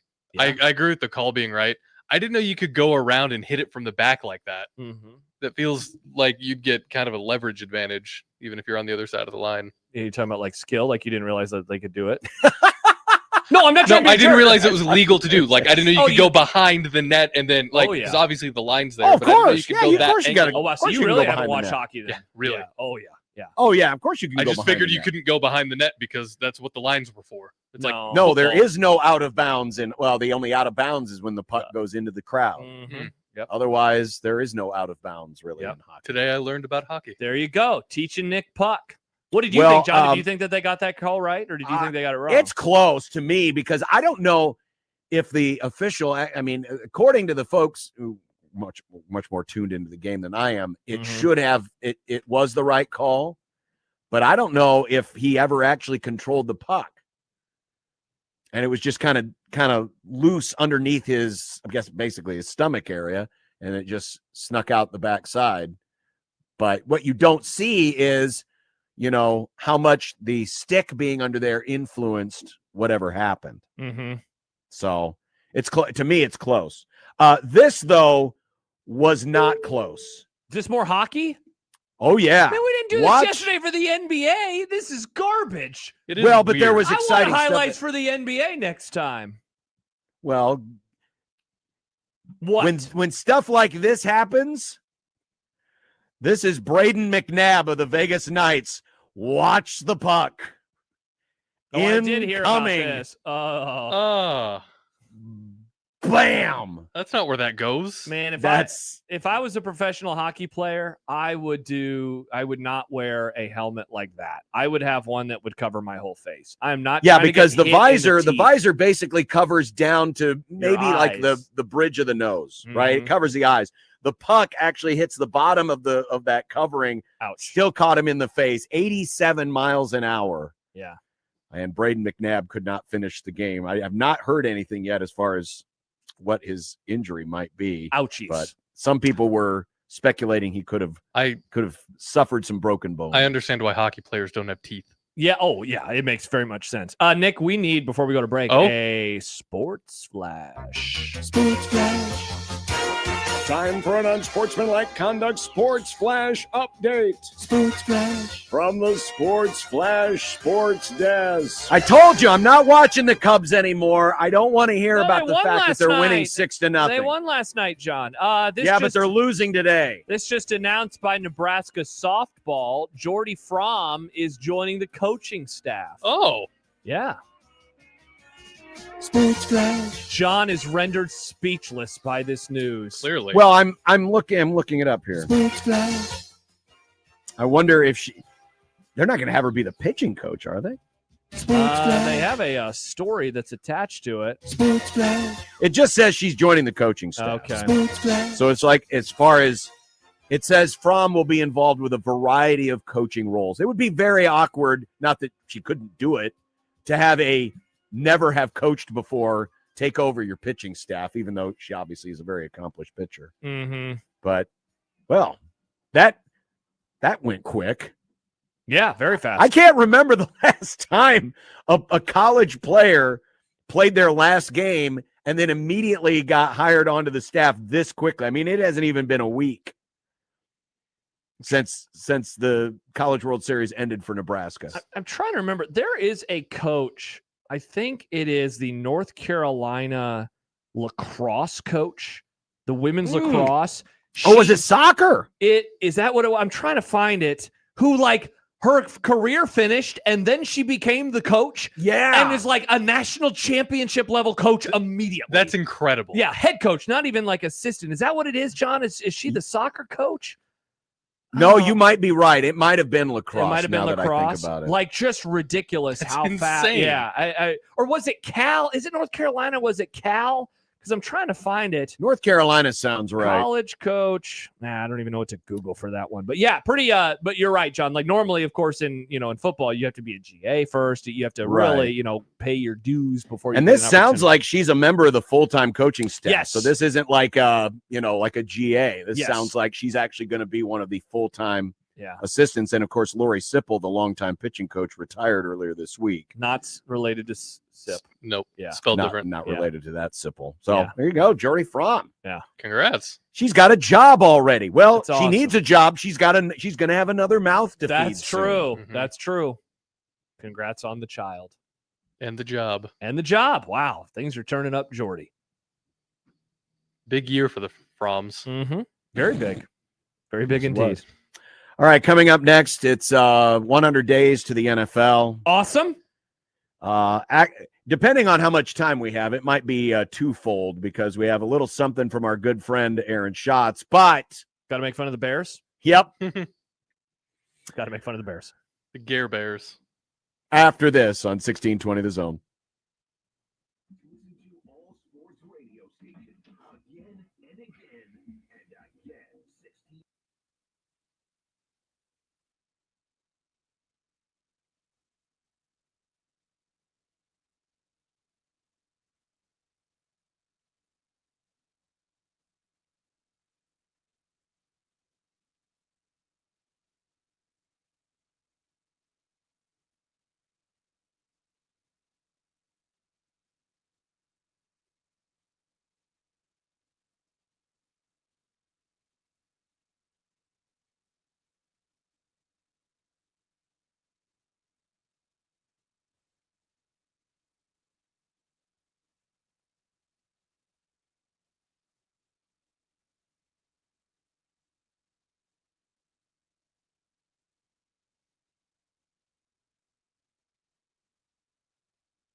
This is a segment open, and frankly, not a very original one.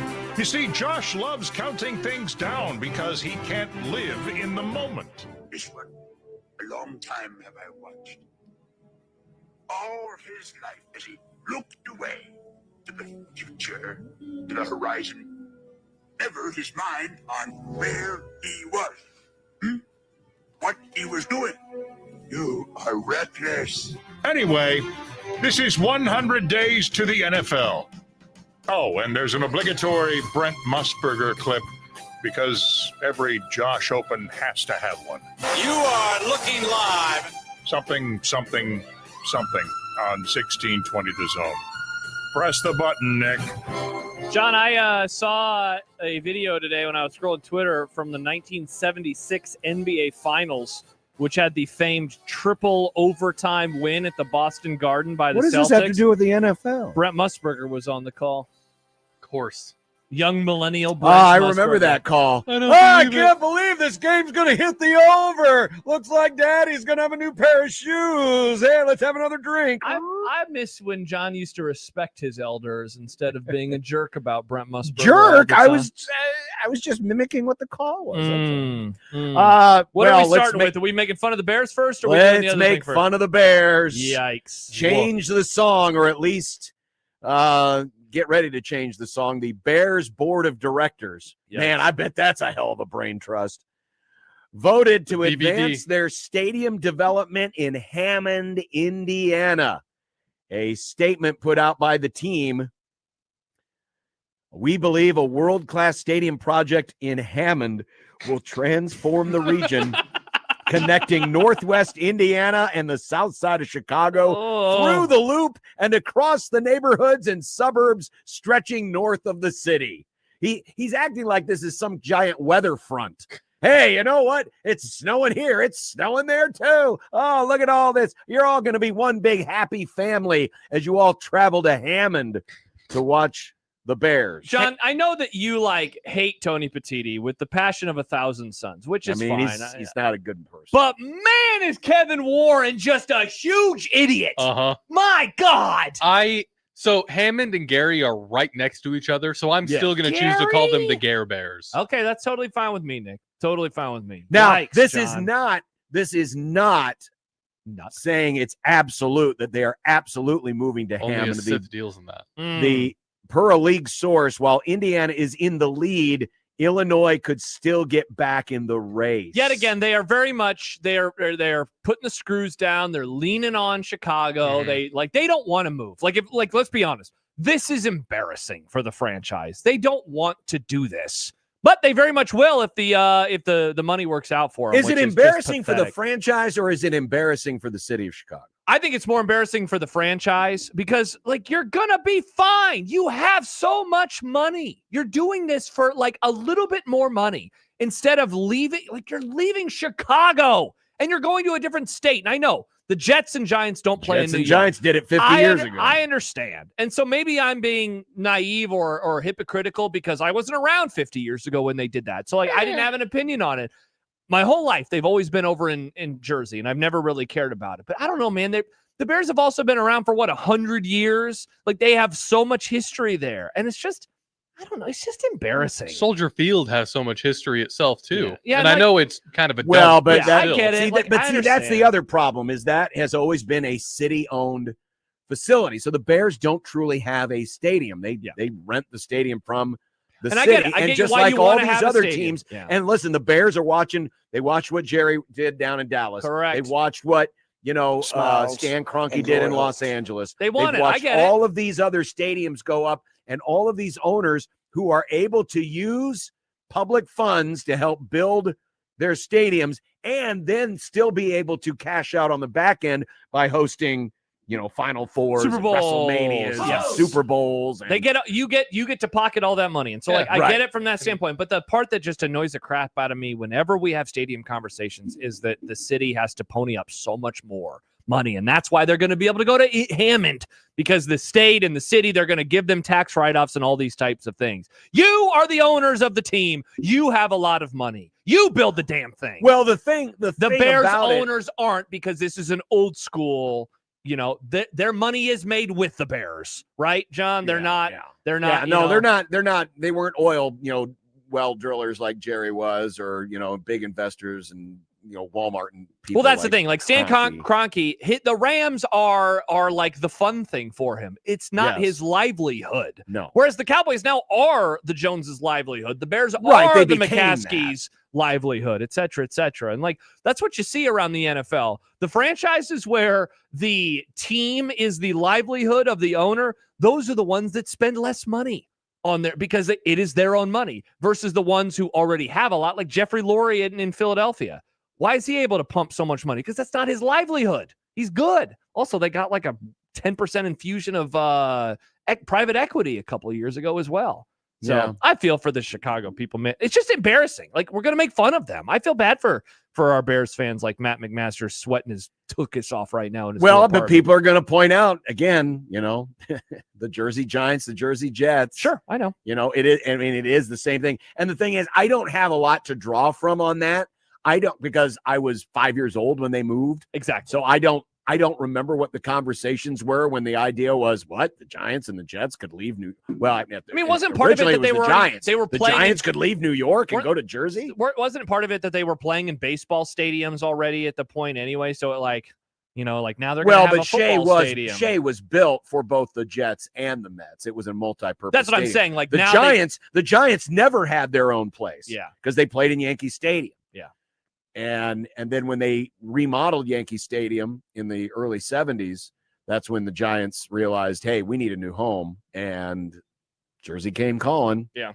And there you go. The thing about this that makes it so unique is the Bears own the land at the old Arlington Heights racetrack. Correct. And a lot of people thought that was going to be the place that they were going to build. How much time have we spent Arlington Heights racetrack is further away from downtown than Hammond is from downtown. But at least it's in Illinois, At least it's in Illinois. And it is a suburb, right? Arlington Heights is a suburb of Chicago. Arlington Heights is a suburb. So it's Arlington, for the Cowboys. At least it makes sense. We'll make fun of it, but not really. It's that's what everybody does. This just, and again, maybe we're being hypocritical, or I'm being hypocritical about, the Indiana of it all, but it just versus Jersey, it just seems weird.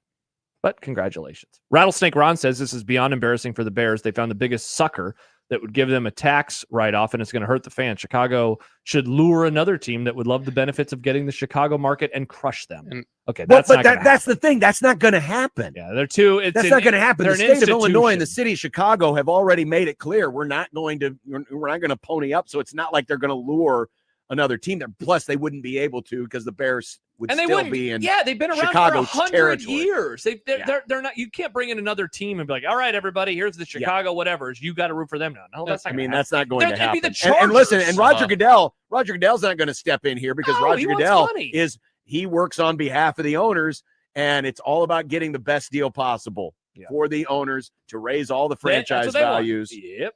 So if Hammond is the call, Hammond is the call. And that's just the end of it. That's the thing. We all look at these things and, it doesn't sound right. It'd be like if Creighton, Creighton's not even named for Omaha, but it'd be like if the Huskers played their home games in Council Bluffs. Yeah.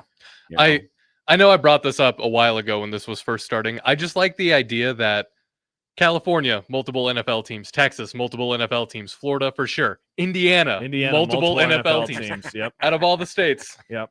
Pretty wild. Well, that's the interesting one to me is what does, what the state of Indiana is doing for Hammond.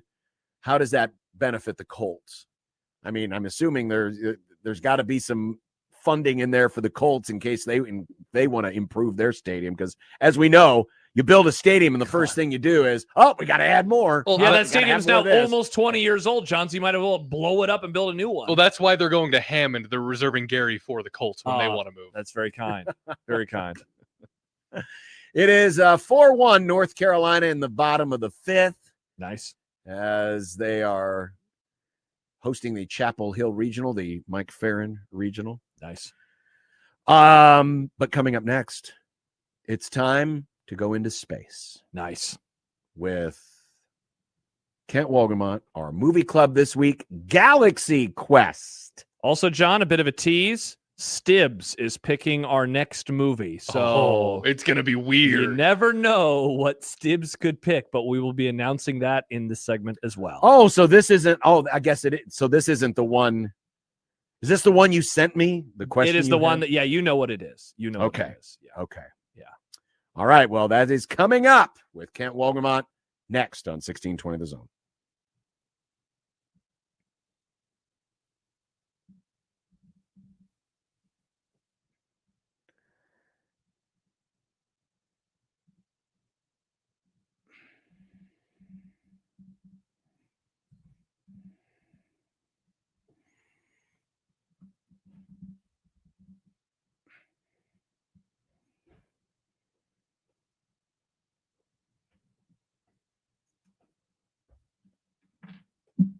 On Center Street by 60th. I'm John Shanton. This Hudson Traffic is brought to you by the Nebraska Lottery. For a wild ride, enter the Nebraska Lottery's Pony Payout promotion. Until July 28th, enter non-winning $5 Pony Payout scratch tickets online for a chance to win a new red sports car. Pony Payout top prize odds winning $120,000.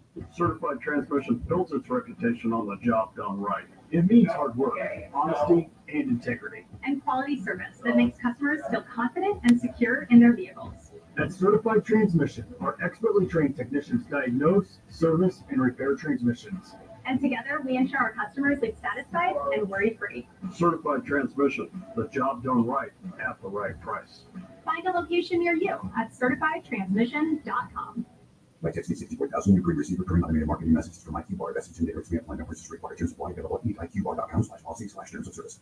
I've got good news and bad news. Here's the bad news. Most protein bars are packed with sugar and unpronounceable ingredients. The good news? There's a better option. I'm Will, and I created IQBar plant protein bars to empower doers like you with clean, delicious, low-sugar brain and body fuel. IQ bars are packed with 12 grams of protein, brain nutrients like magnesium and lion's mane, and zero weird stuff. And right now, you can get 20% off all IQ Bar products, plus free shipping. Clean ingredients, amazing taste, and you'll love how you feel. Refuel smarter, hydrate harder, caffeinate larger with IQ Bar. Try our delicious IQ Bar sampler pack with 9 plant protein bars, 8 hydration mixes, and 4 mushroom coffee sticks. And now you can get 20% off all IQ Bar products, plus free shipping when you text RADIO to 64,000. Text RADIO to 64,000 to get your 20% off. That's RADIO to 64,000.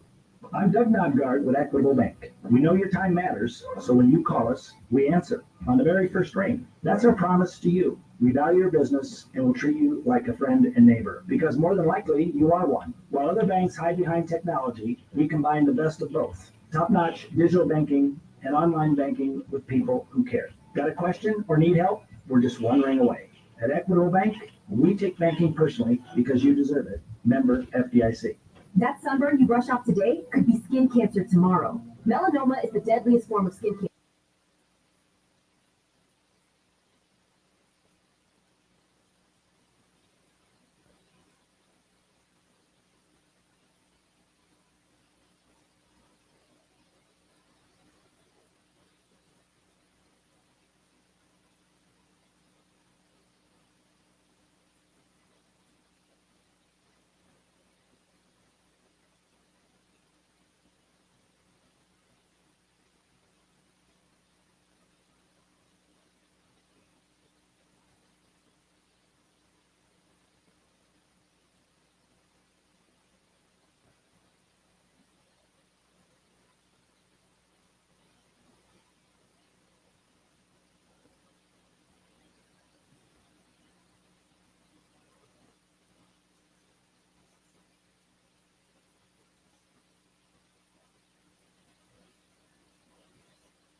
day of the week.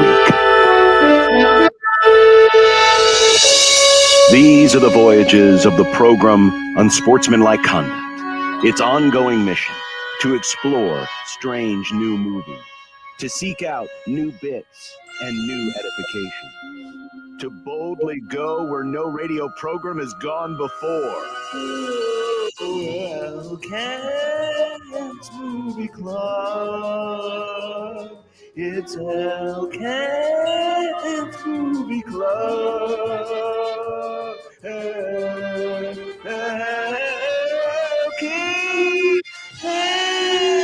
Movie Club. It's Hellcat's Movie Club. Oh, that must mean the weekend is here when we hear that beautiful song and we see our good friend Kent Wolgamott joining us in the stream today. How you doing, Kent? I'm doing well, although your discussion of Hammond, Indiana, proving how old and out of touch I really am. My first thought was, who played for Nebraska from Hammond, Indiana? I had to think for a minute. Carl McPipe and Brian Banks. That would be back in the late 70s. Okay. Wow. That's a bad sign when your mind registers 1979 right out of the box. Kent, those are incredible polls, though. Just to... yeah, nice memory, Kent. Yeah. Well, and Jack, oh my God, Mitchell, point guard, Jack Moore. Jack Moore was also an Indiana guy. Correct. Mo recruited Indiana very well. Yes. There was one other really good Nebraska player from Indiana, but not from Hammond. Hammond was Brian Banks and Carl McPipe, famous for, and Ken Hambleton will verify this. Oh, boy. McPipe had been in a game and had blocked a shot, and it hit the guy in the mouth with his hand to go up to block it, and ended up with teeth marks in his hand, right? So he missed that game. He's supposed to miss the next game, comes and plays probably his best game of the year so far.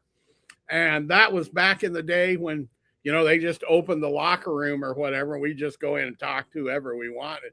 Walked in, and McPipe's in the training room.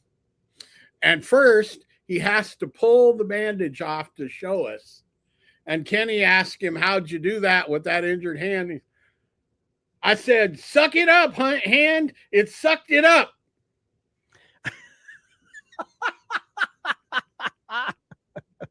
That's funny. Oh, my God. Good stuff. All right. Well, the movie this week is Galaxy Quest 1999. Why'd you pick this one again, John? It just sounded good. It sounded like a fun movie. Yeah. And it's one that I've seen in pieces. I don't ever remember actually watching from the very beginning to the very end. Right. Mm-hmm. So thought, hey, why not? We're kind of in a comedy mood. You know, we had Hot Rod last week. So Galaxy Quest. This is the story. It's basically a Star Trek-like show that has a cult-like following that has long since been ended.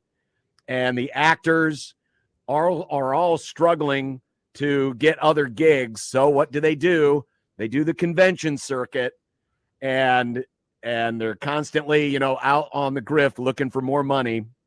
And it turns out that an alien species somehow got transmission of the old Galaxy Quest television shows and based their civilization off of it, and created the spaceships and did all of the things.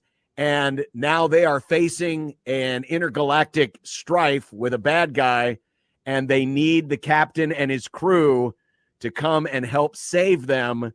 And so the actors are sent up into space, initially thinking it was just another gig. But then they realize quickly, oh, no, we're actually in outer space. And they are asked to basically perform the roles that they played on television in real life. Good breakdown. Great that's breakdown. That's pretty much the synopsis. You know, it's one of those where I don't remember when it first came out. This is 1999 when it came out, but this is coming off of, Tim Allen, pretty big because of Home Improvement. I'm trying to remember the Santa Claus was in there. And so you had a little bit of star power. I don't remember this one being in theaters, but I do remember when it was on television, and it was on television a lot. And I think I always kind of dismissed it as just, hey, it's just another, cheesy parody. But this one's got a little teeth to it. And it's there's a lot of inside jokes, but there's a lot of stuff that really hits. And it ends up being a pretty good movie with an interesting little, a story to tell behind it for just, your typical, hey, we're going to parody, an old Star Trek series.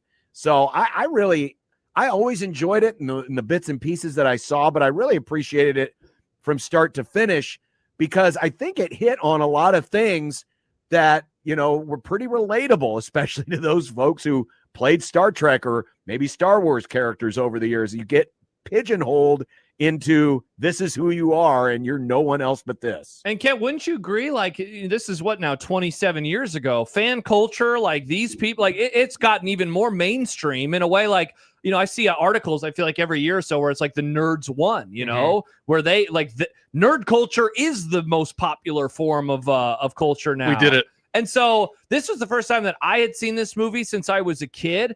And I thought it aged incredibly well, mainly because of what culture has become, but also me understanding things in a much different way than when I saw it as a kid. I can't believe I'm looking at the budget, $45 million. The box office was only $90 million. Like, I thought that this was a much bigger hit than it was at the time that it came out.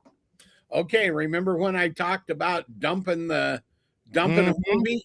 This thing got dumped right before Christmas, which is a death march for a movie like this because there were so many comedies that were about to come out.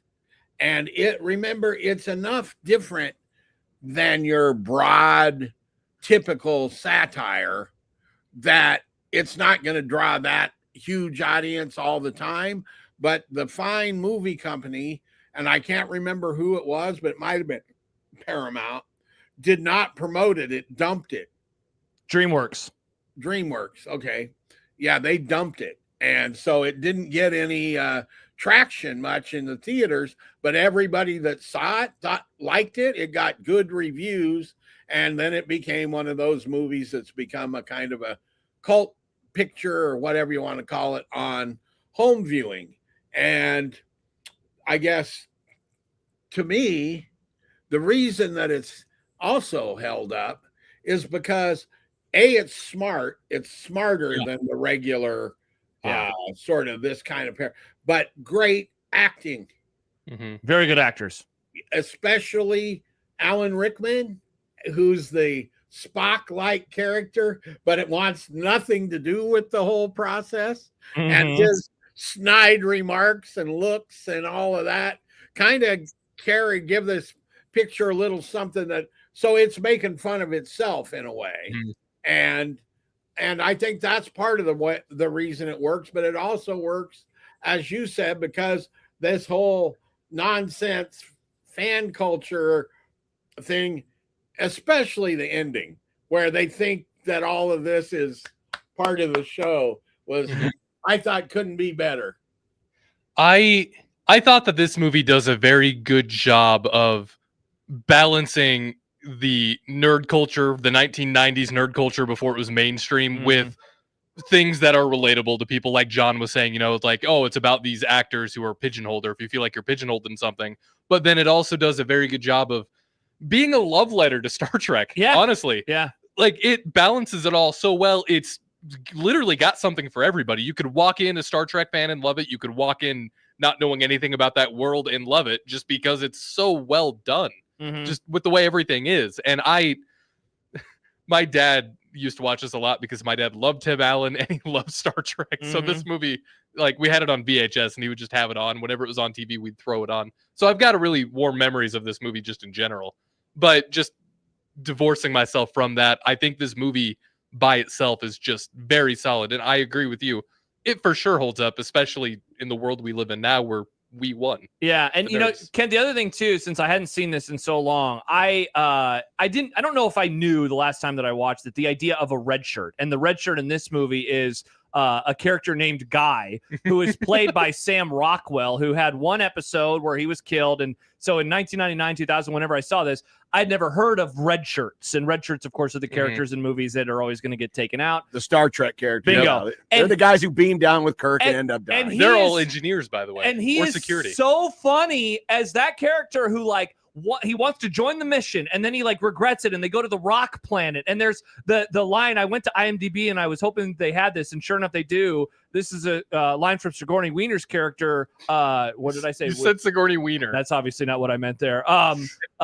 Weaver, her character Gwen, but she said, "Let's get out of here before one of those things kills Guy."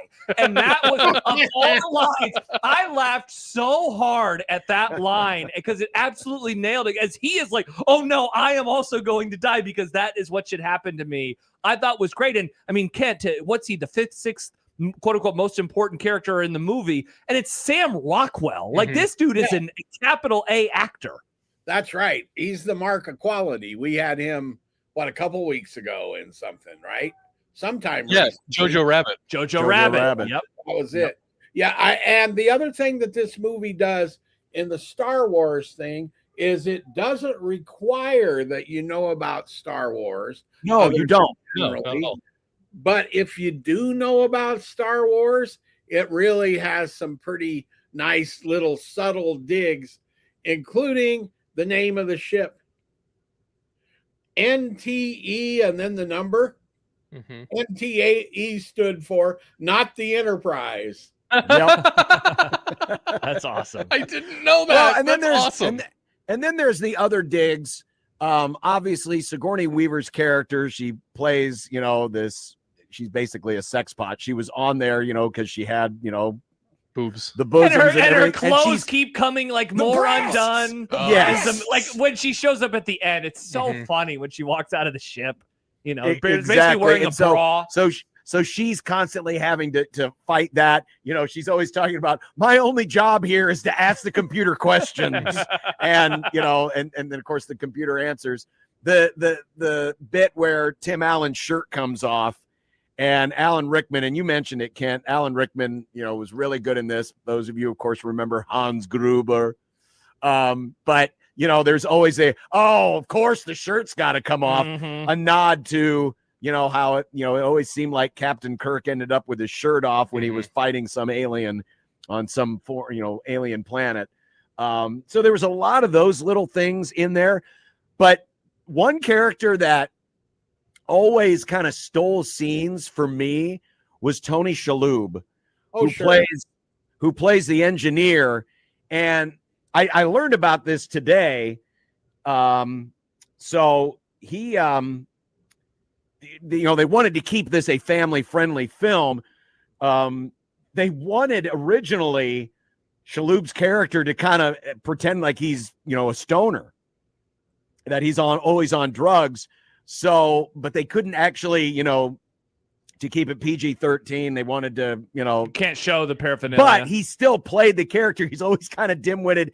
He always, anytime he shows up in a scene, he's eating something. That's kind of a nod and a wink towards stoner culture. But it's always just like when he comes on, he's just blissfully ignorant, but yet he's still present at the same time. I loved every time he was on the screen because he's just like, man, this is great. I'm just glad to be here. Type guy. Also, we haven't mentioned the aliens, the people who played. So funny. I didn't realize until honestly right now when I was looking at stuff that Rainn Wilson was in this movie. Yeah. I didn't realize that was him. Take the thing down, Nick. I've got it. Yeah. I've got it right here. Yeah, he's one of the guys that shows up near the very beginning of the movie. And they did such a good job of playing jokes straight.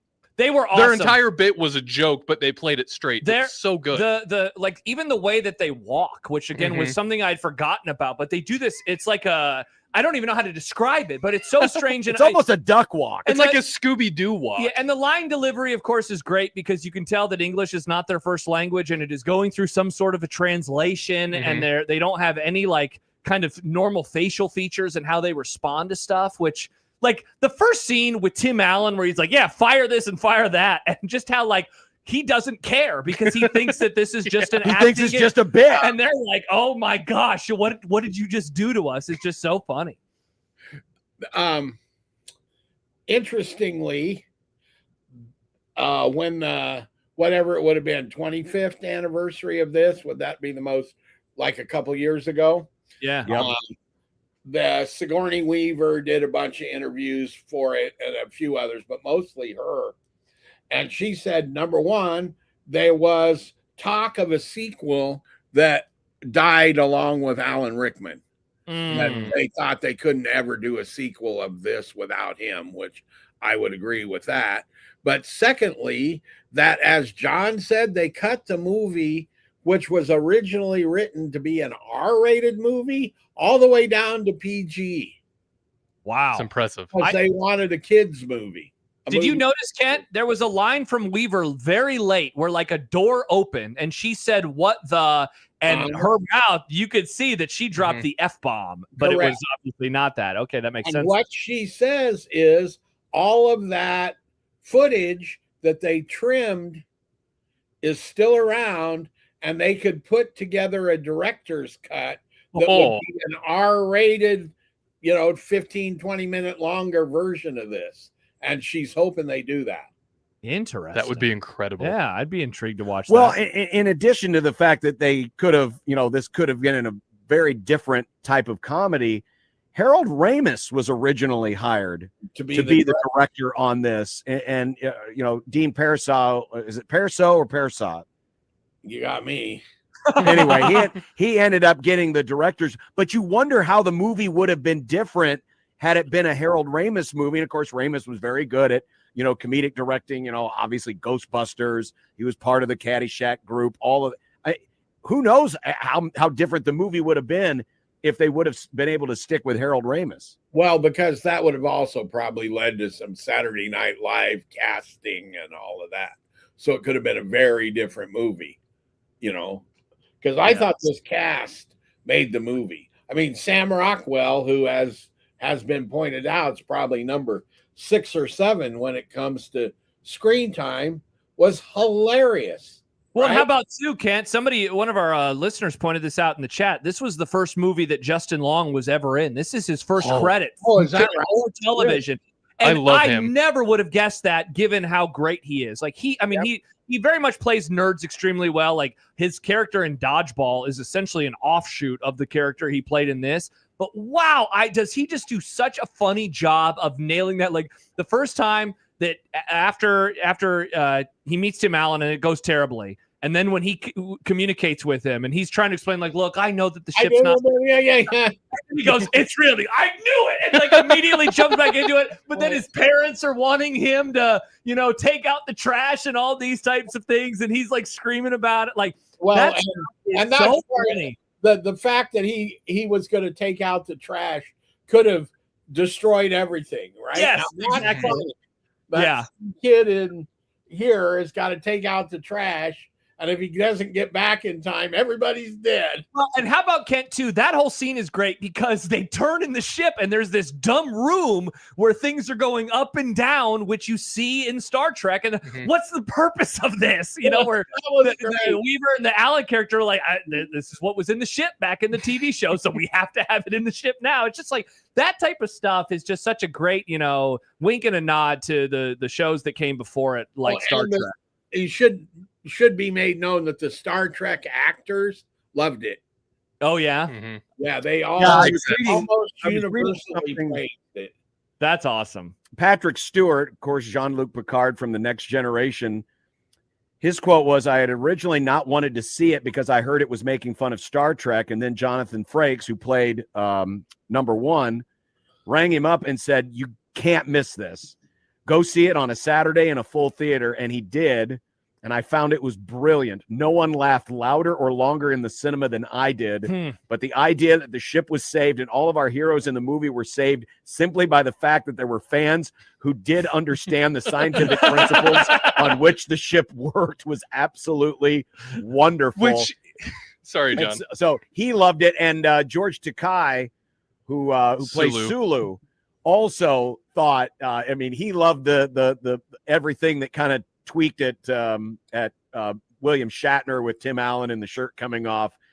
So yeah, the Star Trek folks loved it. They thought it was a brilliant mock-up of kind of the lives they all had to lead. I like the idea of being Patrick Stewart and going to a full theater on a Saturday and just being able to watch a movie. That's really funny to me.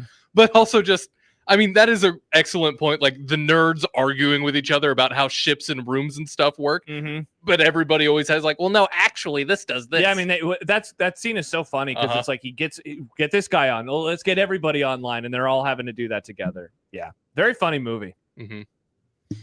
Good stuff. Nice pick, John. Great stuff. Galaxy Quest. Sadly, it literally disappeared from all of the streaming services on June 1st. Oh, really? It's probably on TBS right now. Yeah, so can't we? I also think it moved to like Pluto. Oh, and so I watched it on Pluto. I watched it on Canopy, which is the streaming service attached to the library.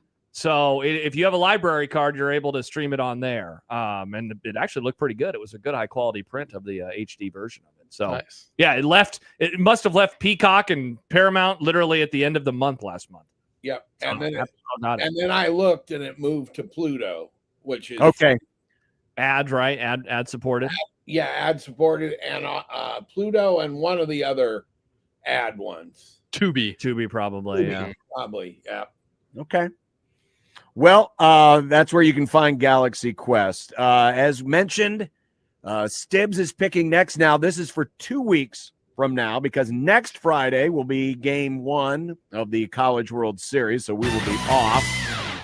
But in 2 weeks, when we're in between the preliminary and the championship rounds, Stibbs will be guest hosting, and he gets to pick. And what has he chosen? Thank God I won't see it. He chose, Kent, a movie from, I believe, the early 70s. You'll have to help me out here. It is The French Connection. Oh, my. It's a great movie. Yes, like 1972.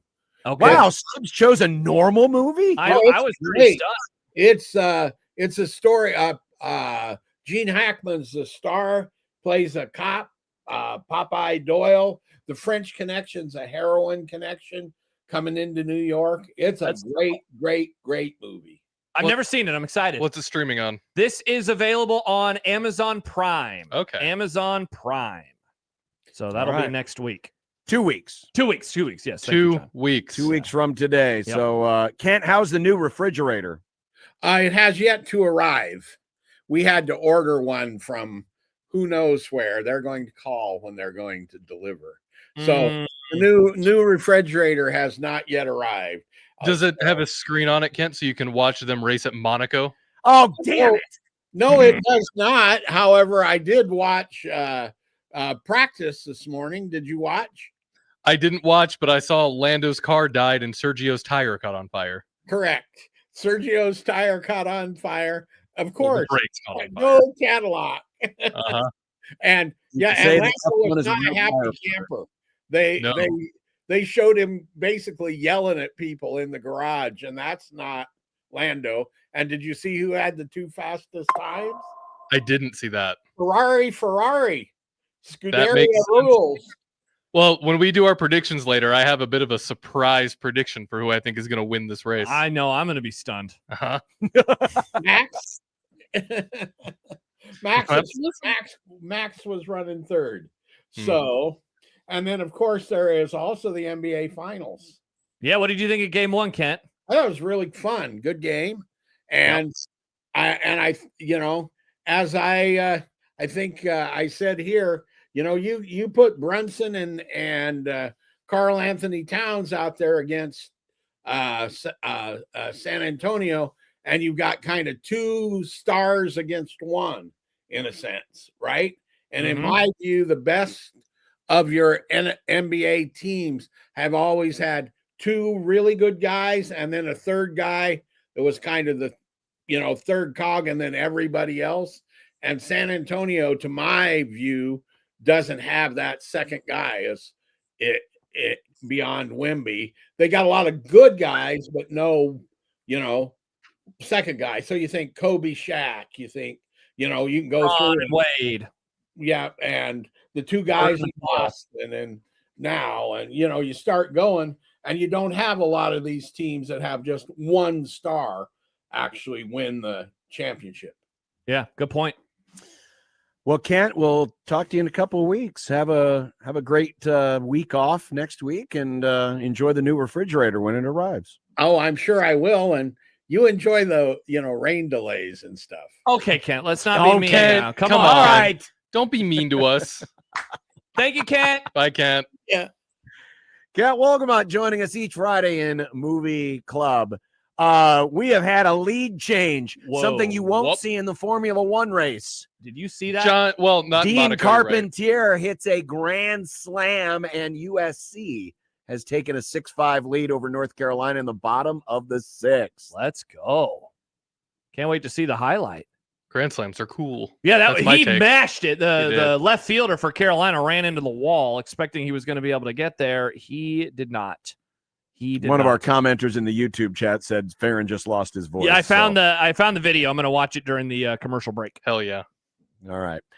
Coming up, we've got 100 days to college football, including some more Michael Severe stuff. You going to be okay, Josh? I'll be fine. I think Husker my fans will be ideas just interested in left this. on the sideline. It'll be, thankfully I can have my ideas next week. You need a little baby powder? I might, Nick, for my tuchus. Also, we're coming up on a One Beer Friday. Let's go. The weekend is here. It's approaching. We'll be back. 1620 The Zone.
The sport of college football is run by idiots, morons, doofuses, money-hungry clowns who don't care about you, only that you keep pouring your love and money into their constantly changing for the worst product.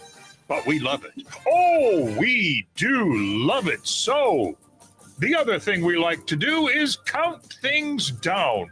So today and through the summer, 1620 The Zone and 97.7 The Zone are going to put these two great tastes together as we anxiously anticipate another year of college football.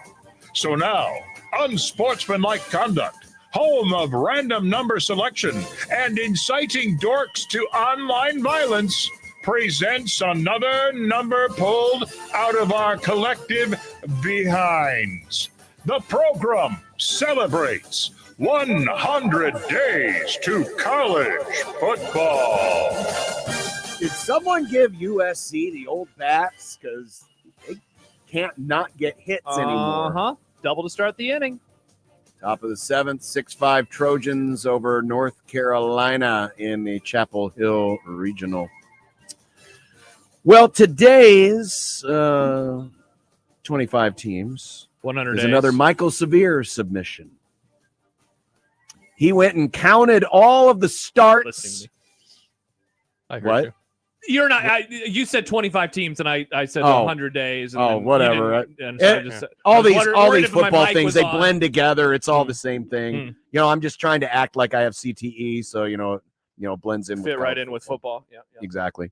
But Michael submitted these comparisons to former Nebraska offensive lines in terms of starts. As we know, Nebraska's got 3 incoming players with Power 5 experience, Power 4 experience in Paul Mabenga, Tree Babalati, and Brendan Black.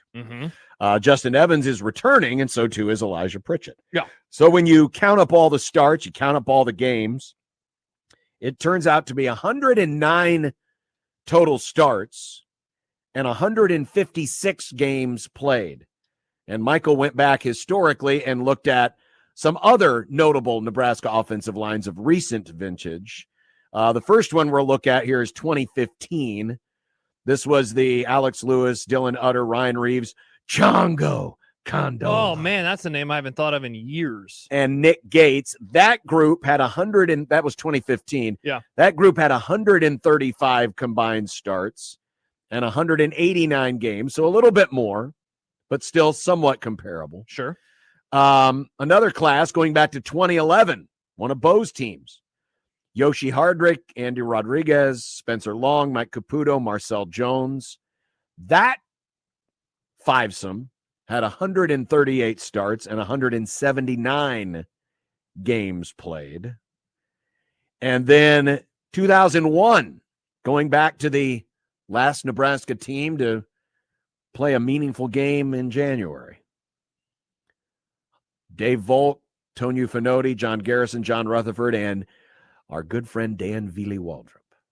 124 starts, 212 college games. Now, all of those offensive lines do have more starts, do have more games under their belt, but not a lot more when you consider that even though you have 3 newcomers on the front 5, they all come with some experience. Mubenga had 11 starts in 20 games. Babalati, 15 starts, 22 games. Brendan Black's the most experienced. He has 30 starts and 36 college games of the 3 newcomers to the offensive line. Hokie Skir says, I'd love to know what their sack stats were and then compare it to Doughboy Donnie's lines. Wow, harsh. Wow. I mean, first of all, some of these, like, one, you're not going to have a whole lot of sacks because they weren't throwing the football around a whole lot. 2011, 2015, probably a little more comparable in terms of year over year. I mean, look, we'll spend, 3 more months? 3 months from today, in fact, is when the season begins. We'll spend 3 more months talking about Nebraska's offensive line as a reason to believe. And this would be, I mean, it's twofold, right, John? It's two-pronged. One, all the experience, which Michael gave us here. All those starts, all those games played, all those offensive snaps. He had additional numbers on when he filled in today for Matt about looking around the country or looking around the conference and Well, finding. I've got those. Okay, perfect. But the other thing I was going to say, of course, is two new offensive line coaches and having new voices and all that experience. Can that be the recipe for success? All right. So as you look again, 109 combined starts on this year's presumptive starting line with 156 games played. Here are some notable teams. Many of them on Nebraska's schedule. In fact, actually, all of them are on Nebraska's schedule. Iowa has 28 starts and 90 games. Not a whole lot of experience for that. And he gives me the snap counts. So we didn't mention the snap counts yet. So of the 2026 presumptive offensive line, 6,500 snaps. Iowa's presumptive starting offensive line will come into the season under 1,700 snaps. Maryland will come in with 81 starts and 118 games. So at least closer. Michigan State is the one team that has noticeably more games. Actually, no, I'm sorry. I'm looking at this backwards. Michigan State, 147 games, so 147 to 156, 108 starts. So basically the same. Same thing, yeah. Basically the same. Illinois, 76 starts, fewer than Nebraska. Rutgers, 118, so 9 more games. Indiana, 119 starts on their returning offensive line, so 10 more than Nebraska. Ohio State, 90, so less. A little less, yeah. Oregon, 51. Yeah, they do not have a whole lot of starts either. And Washington, 65. So there's a lot of teams that are going to be presumed to be better than Nebraska, will be favored against Nebraska, like Iowa, like Ohio State, like Oregon, like Washington. With fewer starts. He did not have Illinois. No, he did. Illinois was a little less. Oh, there's Illinois, 76. Yeah. All of them have fewer returning starts on their offensive line than Nebraska should have this year. John, of the 6 games that we all agree are the toughest on the schedule, I believe of those, 5 of them, Nebraska has more starting experience. The only one of that group that has more than the Huskers is Indiana. If I heard what you said right about all that. But Oregon, Nebraska has more. Washington, they have more. Illinois, Rutgers has more. Indiana has more. No, but I'm saying the 6 toughest games. Oregon, Ohio State, Indiana, Illinois, Washington, and Iowa. Nebraska has more starting experience than all but one of those, and that is Indiana. Correct. That is Indiana. That is correct. So what does this mean? I mean, that's the question, right? What does this mean? What does it mean? I mean, certainly it's an advantage that Nebraska has. Now, how much of an advantage, we don't know. Yep.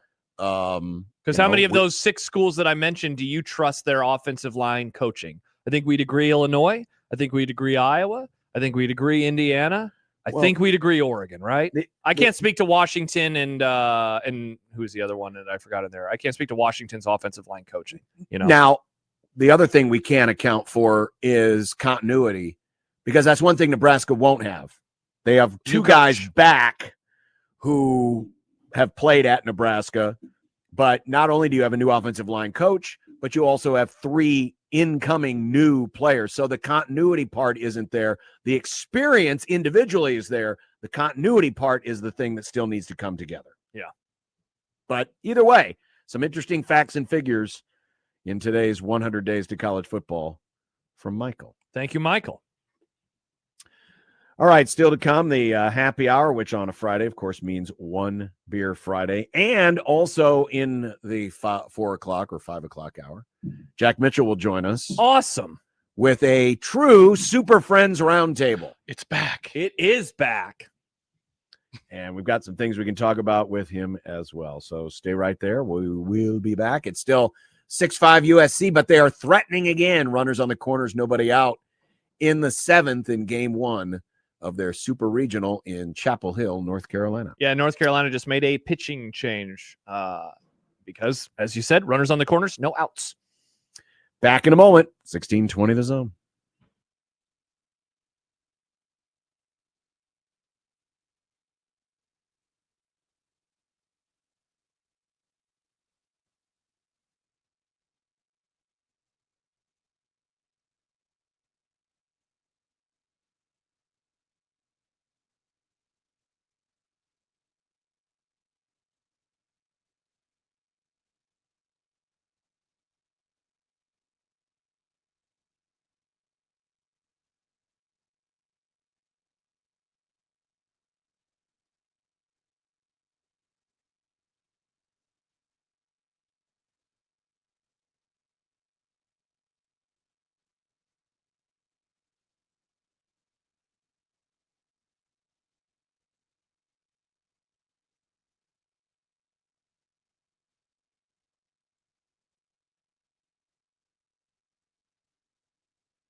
The third Super Regional is underway at Troy, Alabama. Little Rock, the little engine that could, is up 1-0. Choo-choo.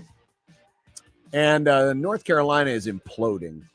They just botched an infield drawn in, one-out runner at third. It was a ground ball to the shortstop, and the throw was offline, and it proceeded to one-hop the catcher and hit him in the face. Oh, and that's the run not good. scored. You never want to So get hit in the face by a baseball. it is now 8-5 USC. I'd argue you just don't want to get hit in the face, regardless of what's hitting you. Unless you're into that kind of stuff. Greg Sankey today was on Paul Feinbaum. The news this week, in addition to the fact that the Saving College Sports from Itself bill has been debated, or the hearings took place this week in Washington, but it's been everyone denying that they've never wanted a Super League. Don't put it on the internet that we want a Super League. My shirt even says, I don't want a Super League. Why are you asking? Here was Greg Sankey today on Feinbaum. He said, quote, somehow we're being pointed at as the people pushing super leagues when we've spent years resisting those ideas. I am getting so tired of hearing him and Petiti talk about these types of things when it's so obvious that that is not the case. But, I'm happy that you feel that way. Just trying to gaslight everybody. Well, Sankey also is the one that said we already are a super league. That's true. When he described the SEC. He had said that, yeah. I was thinking about this. Tell me if I'm just a little weird here. Well, of course, right now there's a lot of conversation about how in the world do we have rules that we can enforce and be able to make our own ideas, make our own salary caps or revenue share caps, whatever it is you want to call them.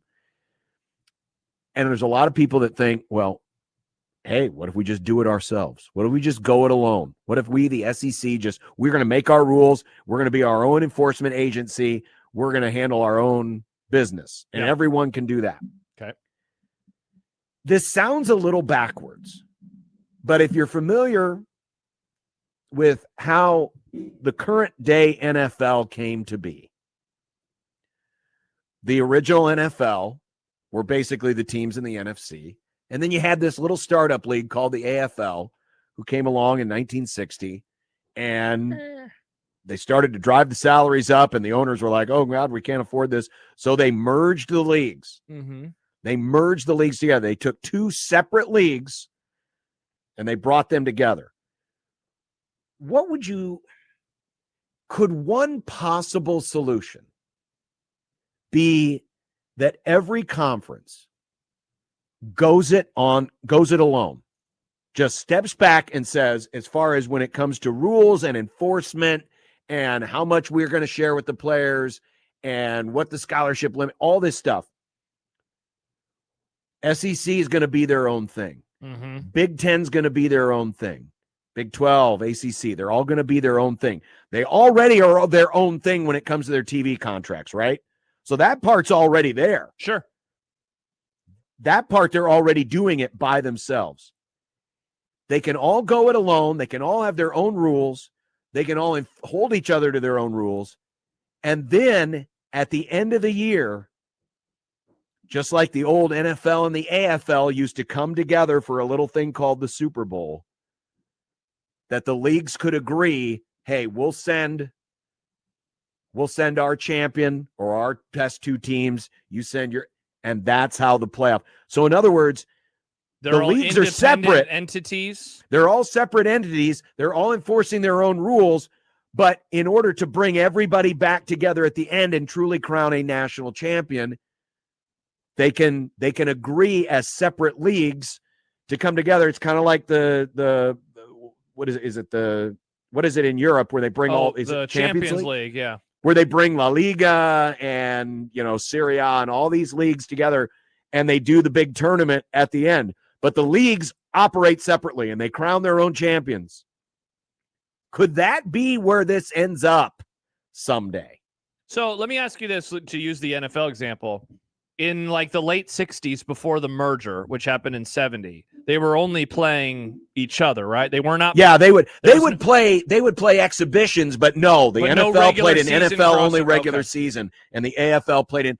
And I guess what I'm saying is this would be the same thing, where the SEC only plays the SEC and the Big Ten only plays the Big Ten, and the only time the streams cross is in the playoff, is when they all decide to come together and do a playoff. I'm not necessarily saying this as if I like the idea or I endorse the idea, but I do wonder if that's where this could all be going, especially given, the lack of interest or the lack of support it seems like there is for a Super League. I mean, that's one of the things in this bill that, is really, drawn a lot of the attention this week.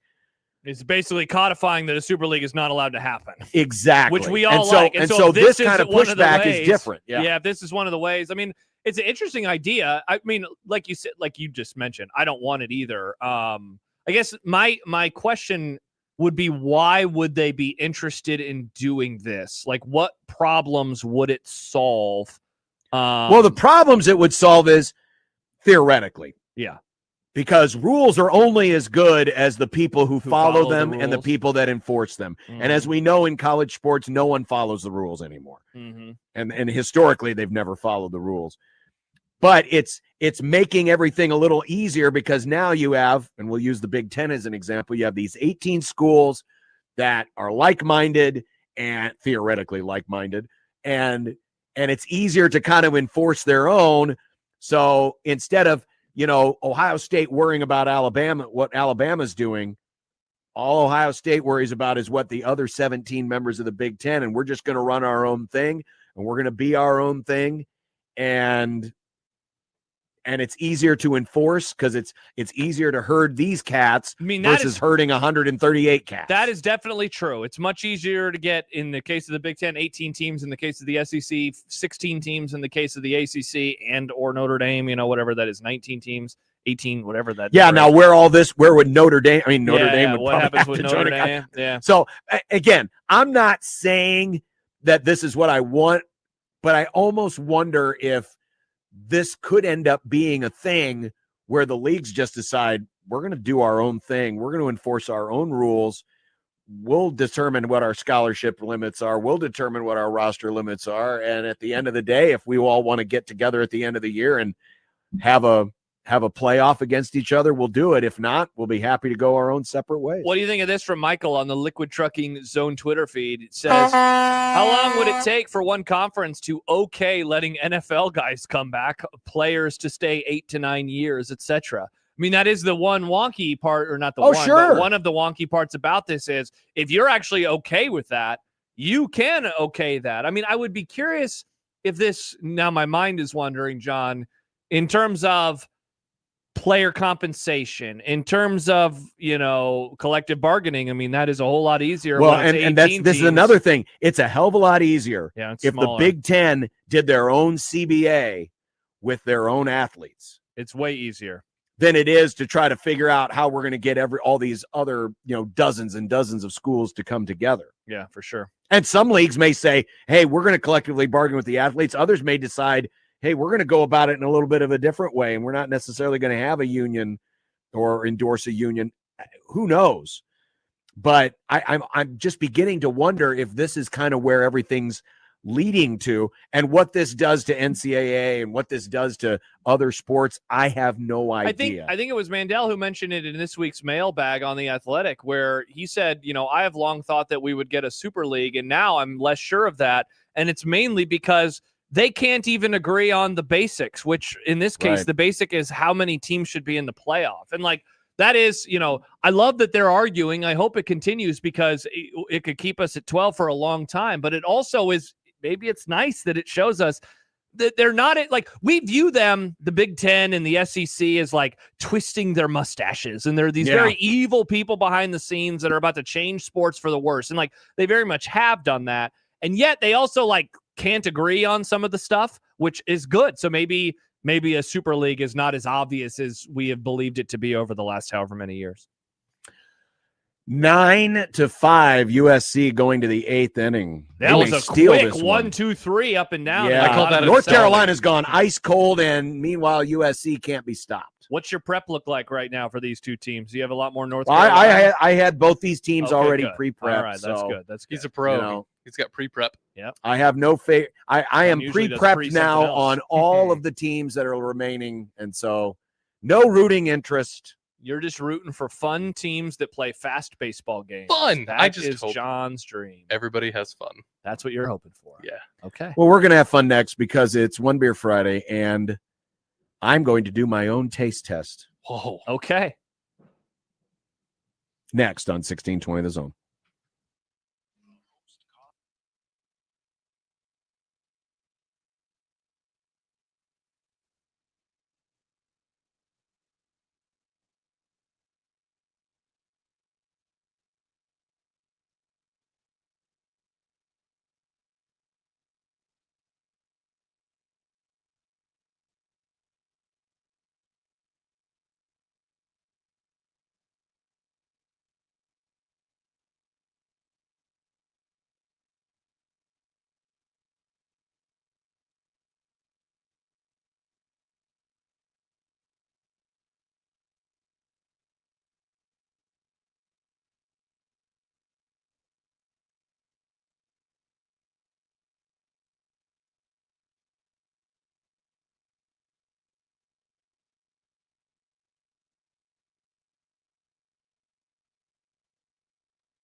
I drank beer with my friends.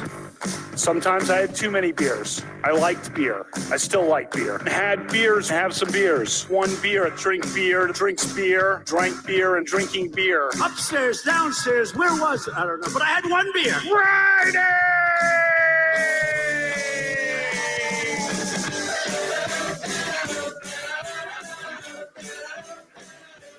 We probably have Beer Center each week. Ralph Club, biggest contributor.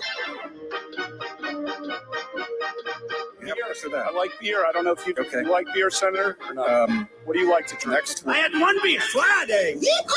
Hanging out and having some beers with friends, which I gladly do and which I fully embrace. Well, you think it was... Nope, there was one beer. Friday.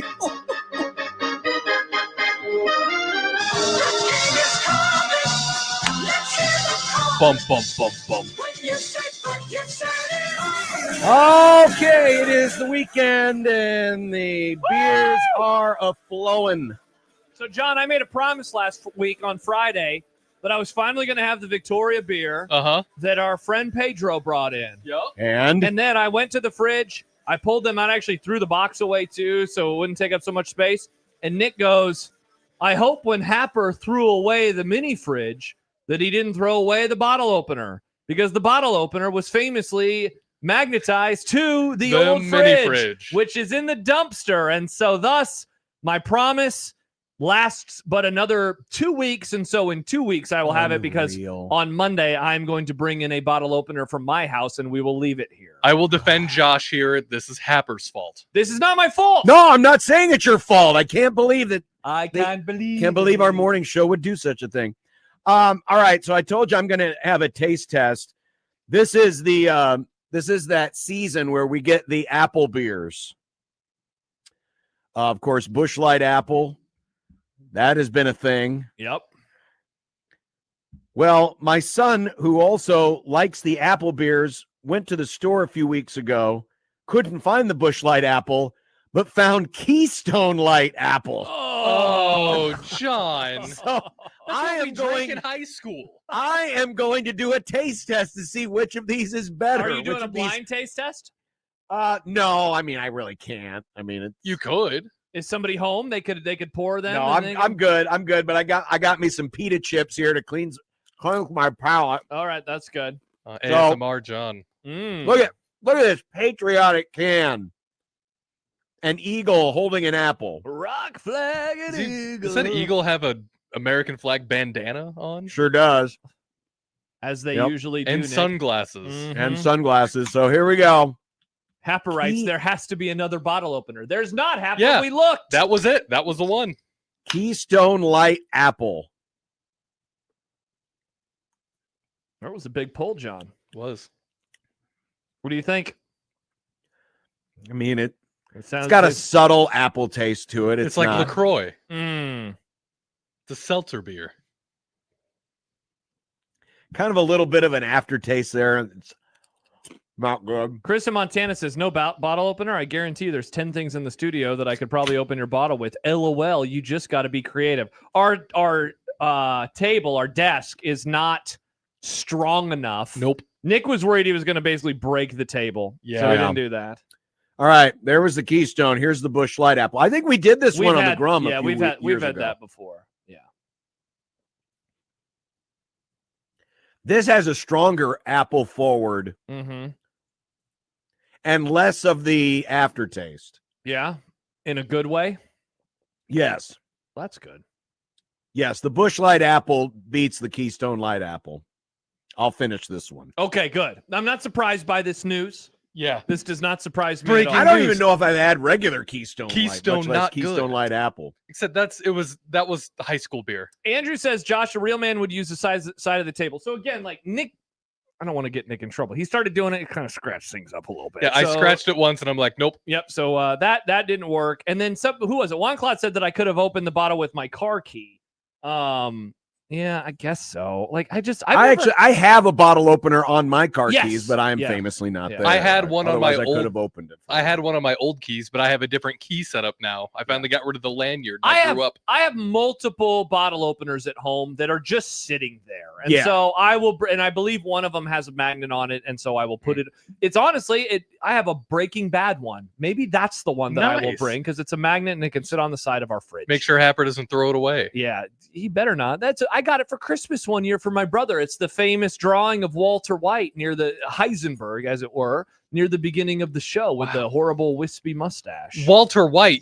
At the end of Breaking Bad, he got shot. Spoilers. Hey, spoiler alert. It's fine at this point. It's old. It's been 13 years since that ended. So Walter It White. has? 2013. Walter White. This fall. It's 13 years. Was pretty motionless. Look at that. Stacy brought in a bottle opener for us, so we're going to be good to go next week. And it's 1069 The City. Wow. So it's a throwback. Cool. Thank you very much. Thank you, Stacy. Anyway, I was just doing a bad segue for Motionless and White tickets. Be caller 5 right now, 402-951-1620. Get our final pair of tickets to Motionless and White November. Good CHI. job by you, Nick. By the way, 1069 The City. I'm trying to find this switched in.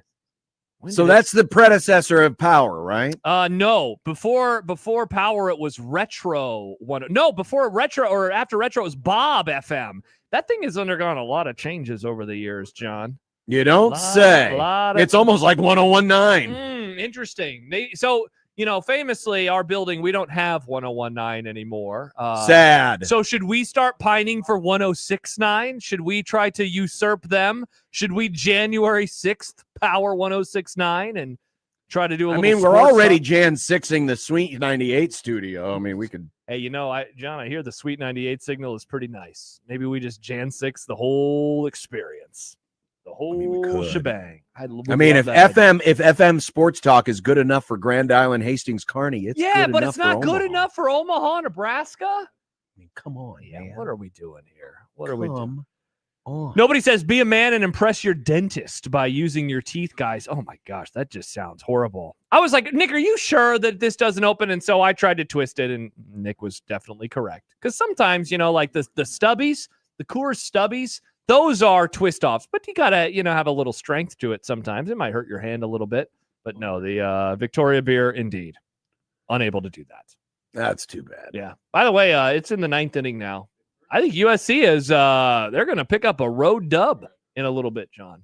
And Troy took they got a 5 spot in the first. They so now mashed one of their home runs. Did you see that? No, I did not. I've only got the SC game on right now. It cleared the they have some wall in right field. It's not as big as the Green Monster, but it's pretty tall, and they absolutely smoked it. Absolutely smoked it. So Troy's up 5-1 on Little Rock. Did you hear about Aaron Judge? I did. He is out 4 to 6 weeks, fractured rib. I saw this stat today because right now it's basically a tie. Yankees and Rays are tied for first, best record in the American League. Not for long. Since 2020, the Yankees are 138 games over 500 when Aaron Judge plays. Ooh.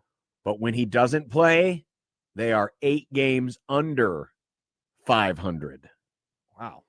And he's going to be out for at least a month, maybe a month and a half. I mean, yeah, so you're talking about he's going to return after the All-Star break, right before August. I'm starting to think he might be a pretty good ball player. Oh, really, Nick? Yeah. Good job by you. Yeah, those are some pretty wild on-off splits if you want to use basketball parlance.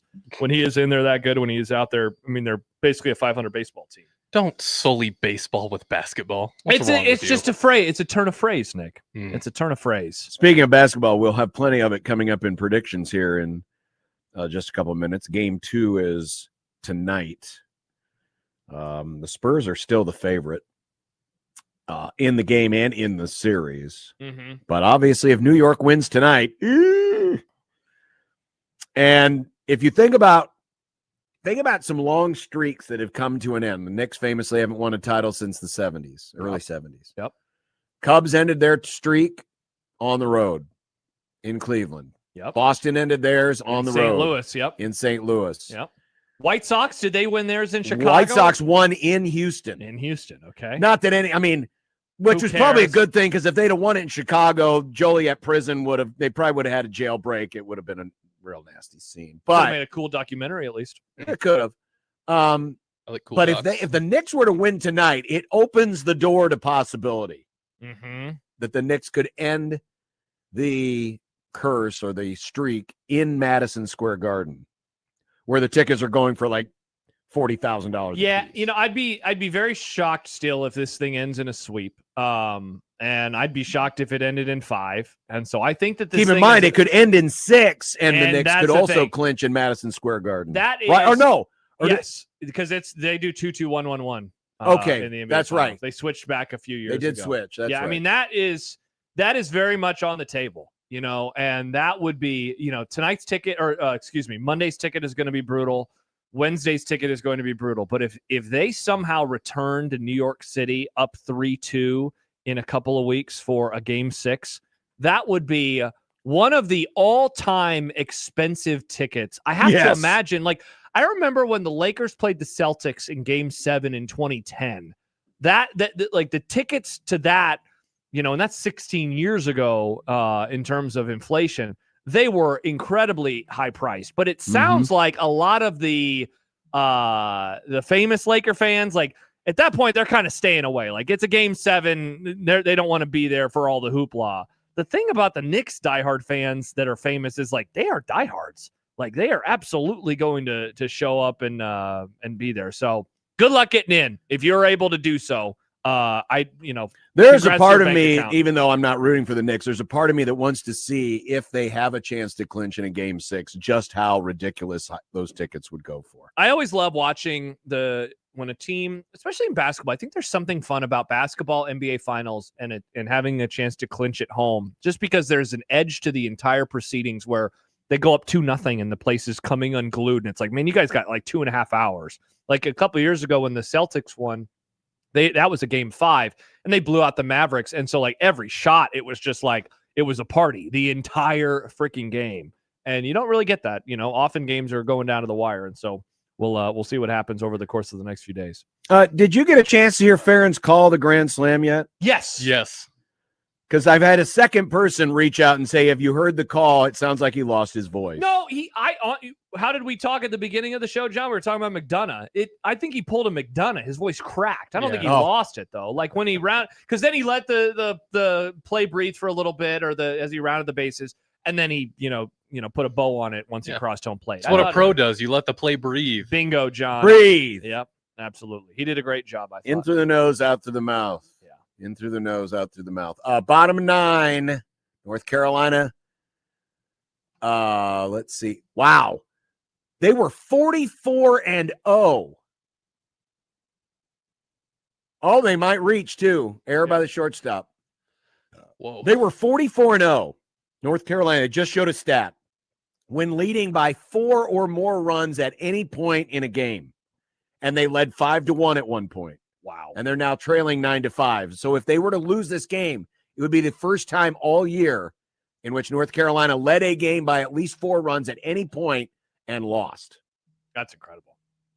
That is incredible. Who is calling you? Tell him to leave you alone. I don't know. Your thing's been ringing nonstop. Is over it your the last few robocall, minutes. John? Is it your daily robocall? Yeah, you know what? They had given up on me back. this week. And then today they have come back with a vengeance. Yeah, they certainly have. It's ridiculous. Mm-hmm. All right, coming up next, we'll do some predictions before we welcome Jack Mitchell in for our simulcast, our Super Friends Roundtable. And we'll do that coming up next. So stay right there on this One Beer Friday. I'm going to finish my Busch Light Apple. Probably not the Keystone Light Apple. Understandably so. On 1620 The Zone. But first, Josh and John here for Underdog Fantasy. We were just talking about the NBA Finals, which resumed tonight in San Antonio. And in our next segment, we will be going through a bevy of picks for this one tonight. And you can do this on Underdog. A player that I very much like tonight, John, is Wemby. He has been so good after losses throughout these NBA playoffs, in particular what he did in the Western Conference Finals. I imagine that he is very, very frustrated, and so that is one thing that you can look into doing. You can also take advantage of the many great deals that they have right now on Underdog, and John, you can do so in the state of Nebraska. I think I'm going to run a little teaser tonight. His total is Victor Wembanyama's is 27.5. I think I'm going to jump that down to 25.5 and then add it together with a couple of other and probably get somewhere between 3 and 4 times my money if I win. And you can do that with Underdog. So many different options. So do it today. And if you pick a player every game, you pick a player that in the finals has the most steals, you could win up to $1 million.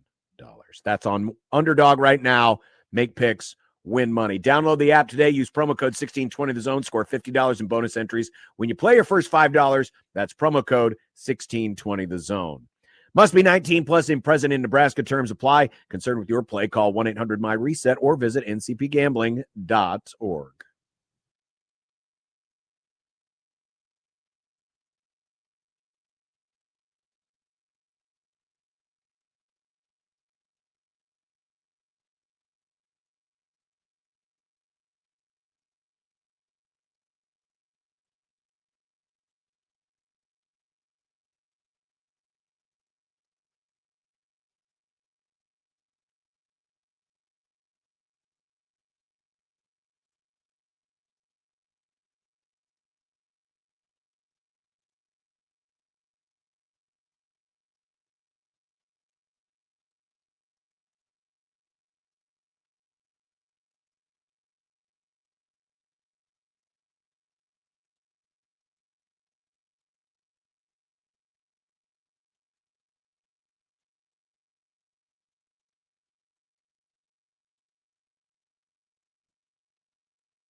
Ladies and gentlemen, it's time for predictions.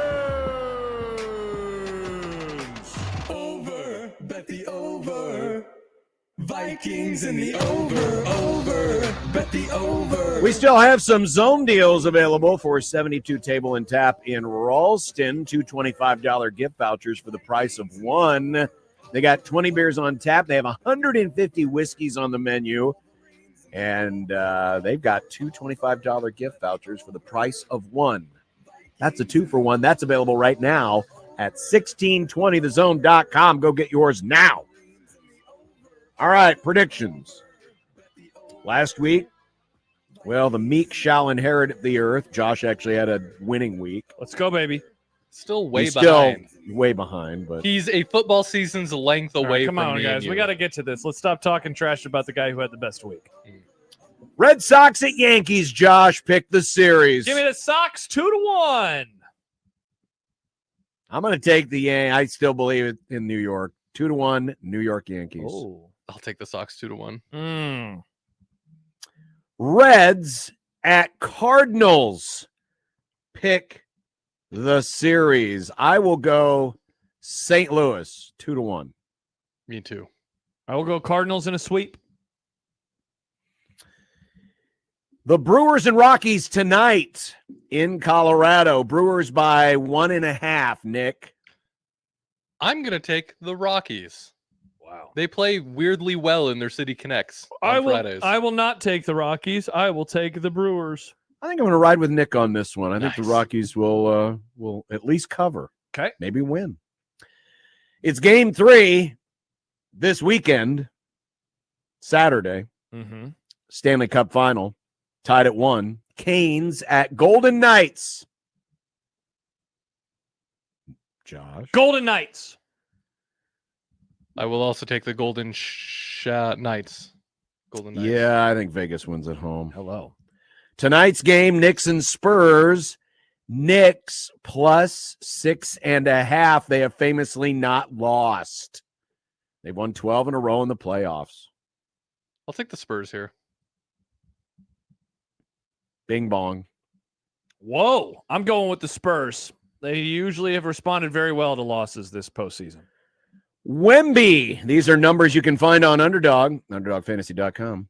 Wemby minus 2.5 points versus Jalen Brunson. I'm going to pick Wemby.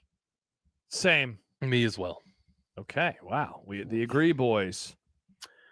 Wemby, 2.5 more rebounds than Josh Hart. Wemby. Yeah, it's hard not to get rebounds when your arms are the size of the Statue of Liberty. That is a great point, Nick. Wemby. I'll take Josh Hart in this one. Ooh, okay. How many games will the NBA Finals go? Like how many more? Total. No, this is total length of the series. Because we will not be doing a predictions for 2 weeks. So when we return, the NBA season will be over. Mm-hmm. Nick? Best of 7, yeah? Yep. Cool. I'll say 5. Whoa. Ooh. Who's winning? I think it'll be the Knicks. I think the Knicks are going to win the NBA Finals, and I think it's going to happen in 6 games. They are going to close it out at MSG. I'm going to take 6. Golf. Now, for this one, it's pick the highest finisher. So you don't have to necessarily be the winner. You just have to be the best finisher. So we're competing against each other. We are competing against each other. I'm good at finishing. I think I got this one, guys. I'm going to go with Sam Burns. Let's go with Gil Gerard. Wyndham Clark. Again, got to be the most waspy name in the history. It really is. Yeah, it for really sure. is. The World Cup. When's this game? This is a week from today. Oh, The it's World starting Cup. already? It starts, Yeah. I believe, on Thursday. Oh. The U.S. versus a pair of guys. Nice. Well, it's only 2 dudes. I'm going to go with the U.S. Wasn't the U.S. famously not great? Yeah, at but they soccer? usually do get out of the group stage. I'll take a pair of guys. Really? Yeah. John, are you going to go with the draw? Oh, they can still tie, can't they? Yep. Nah, I'll pick the U.S. Nice. The UFC. Oh, Yeah. nice graphic, Nick. Thank you. It's McGee versus Giannis. Not that Giannis. Laurel or Yanni? I'll go McGee. Giannis. In honor of the fill-in in 2 weeks, I abstain. Shout out to you, Stibbs. Super Regionals. Oh, baby. Oklahoma at Kansas. It is the Big 8 Regional. They've added even more seats to the Hog. See y'all at the Hog. Got to pick the series. I'm going Kansas in a sweep. I will also rock chalk, and I will also go with it happening in 2 games. I'm going to say Kansas 2-1. Okay. We're all picking the Jayhawks. Ole Miss, the team that came into Lincoln last week and swept their way through the regional, heads to Auburn. Ole Miss in 3. Agreed. Auburn in 2. Auburn in 2. Mm-hmm. Auburn in a sweep. Oregon is at Texas. Nick. Oregon in 3. I agree with Nick. They're finally going to come to Omaha for a World Series, not just for the Big Ten. We're going to get the giant. How many fingers do you hold up for Hook'em? 2. Texas in a sweep. Ooh. Wow.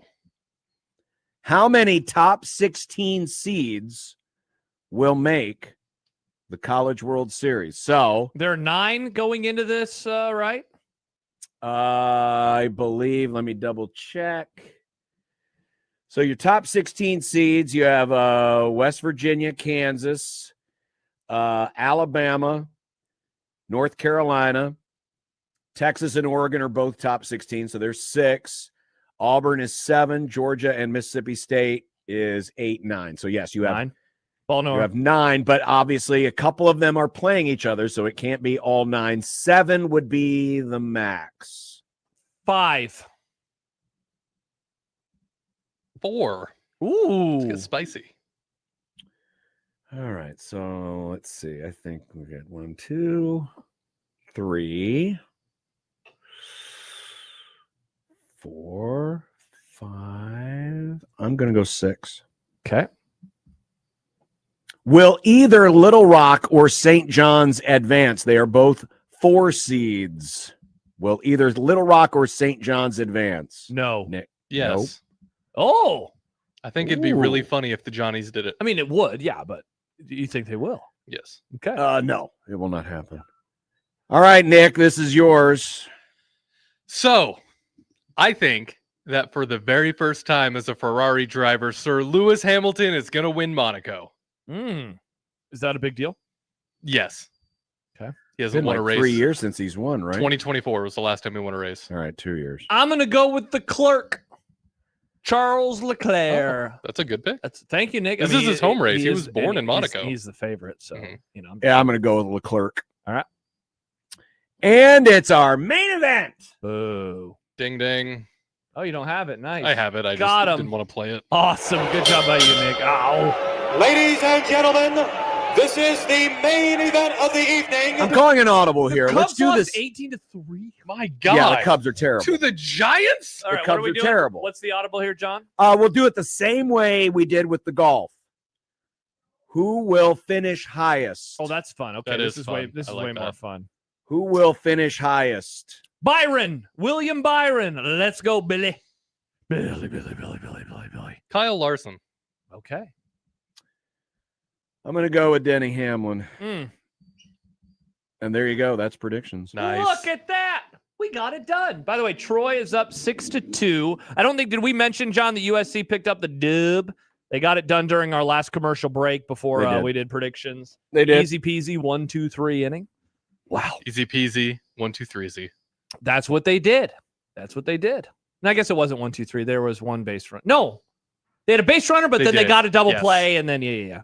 Either way, the baseball was happening. The baseball was indeed happening. Well, Mhm. coming up next, it's back to the olden times. Let's go. A true simulcast with our good friend Jack Mitchell of KLIN. It is our Super Friends Roundtable. It is next on 1620 The Zone.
lanes for a paving project and South 40th northbound lanes.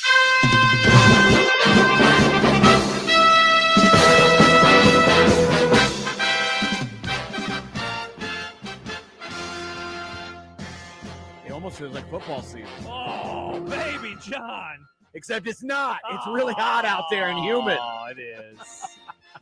Welcome back. It's good to have our three-way simulcast back on 1620 The Zone and 1400 KLIN with our friend Jack Mitchell.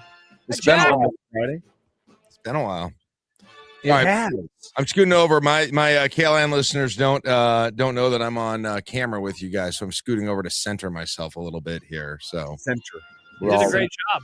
I'm all ready. Thank you. I appreciate it. How you guys doing? Awesome. Not bad. Are you watching? Are you still watching the college baseball? I know sometimes with sports like this, if Nebraska was in it and then they're no longer in it, you kind of just tune out. And I know the College World Series in Lincoln, sometimes people don't pay attention if the Huskers aren't playing. Are you paying attention? Well, since we have a TV on in here, and I'd rather watch that than the news, we do have it on. So we do have it on, and I see. The game we were watching looks like USC won, so that's what we were watching here. So it looks like that's. Oh, you should be happy. Conference cheering. Hey, look. Again, I'm fine. I'm fine with USC winning the whole thing. I have no disdain in my heart for USC baseball. So follow your heart. Just don't force yourself to conference cheer. And I would much rather see USC win it than any SEC team. I would certainly say, or North Carolina. So. And imagine, Jack, a T-shirt, a Big Ten championship T-shirt that has USC baseball on it. There you go. USC's never been a team I've been able to have a whole lot of disdain for. I still, I don't know.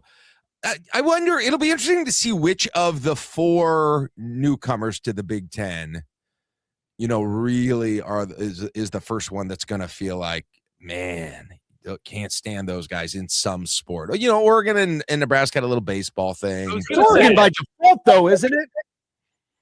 Because they got so much money and, they kind of took over the cultural zeitgeist with the, changing uniforms every 5 seconds, and all the kids thought it was so cool. Yes, like football or it hasn't played them. Men's basketball is 2-0 against them. Like they haven't put up a lot of competition against Dana hasn't been able to handle Nebraska. So I don't, it's not there yet. It's not there yet.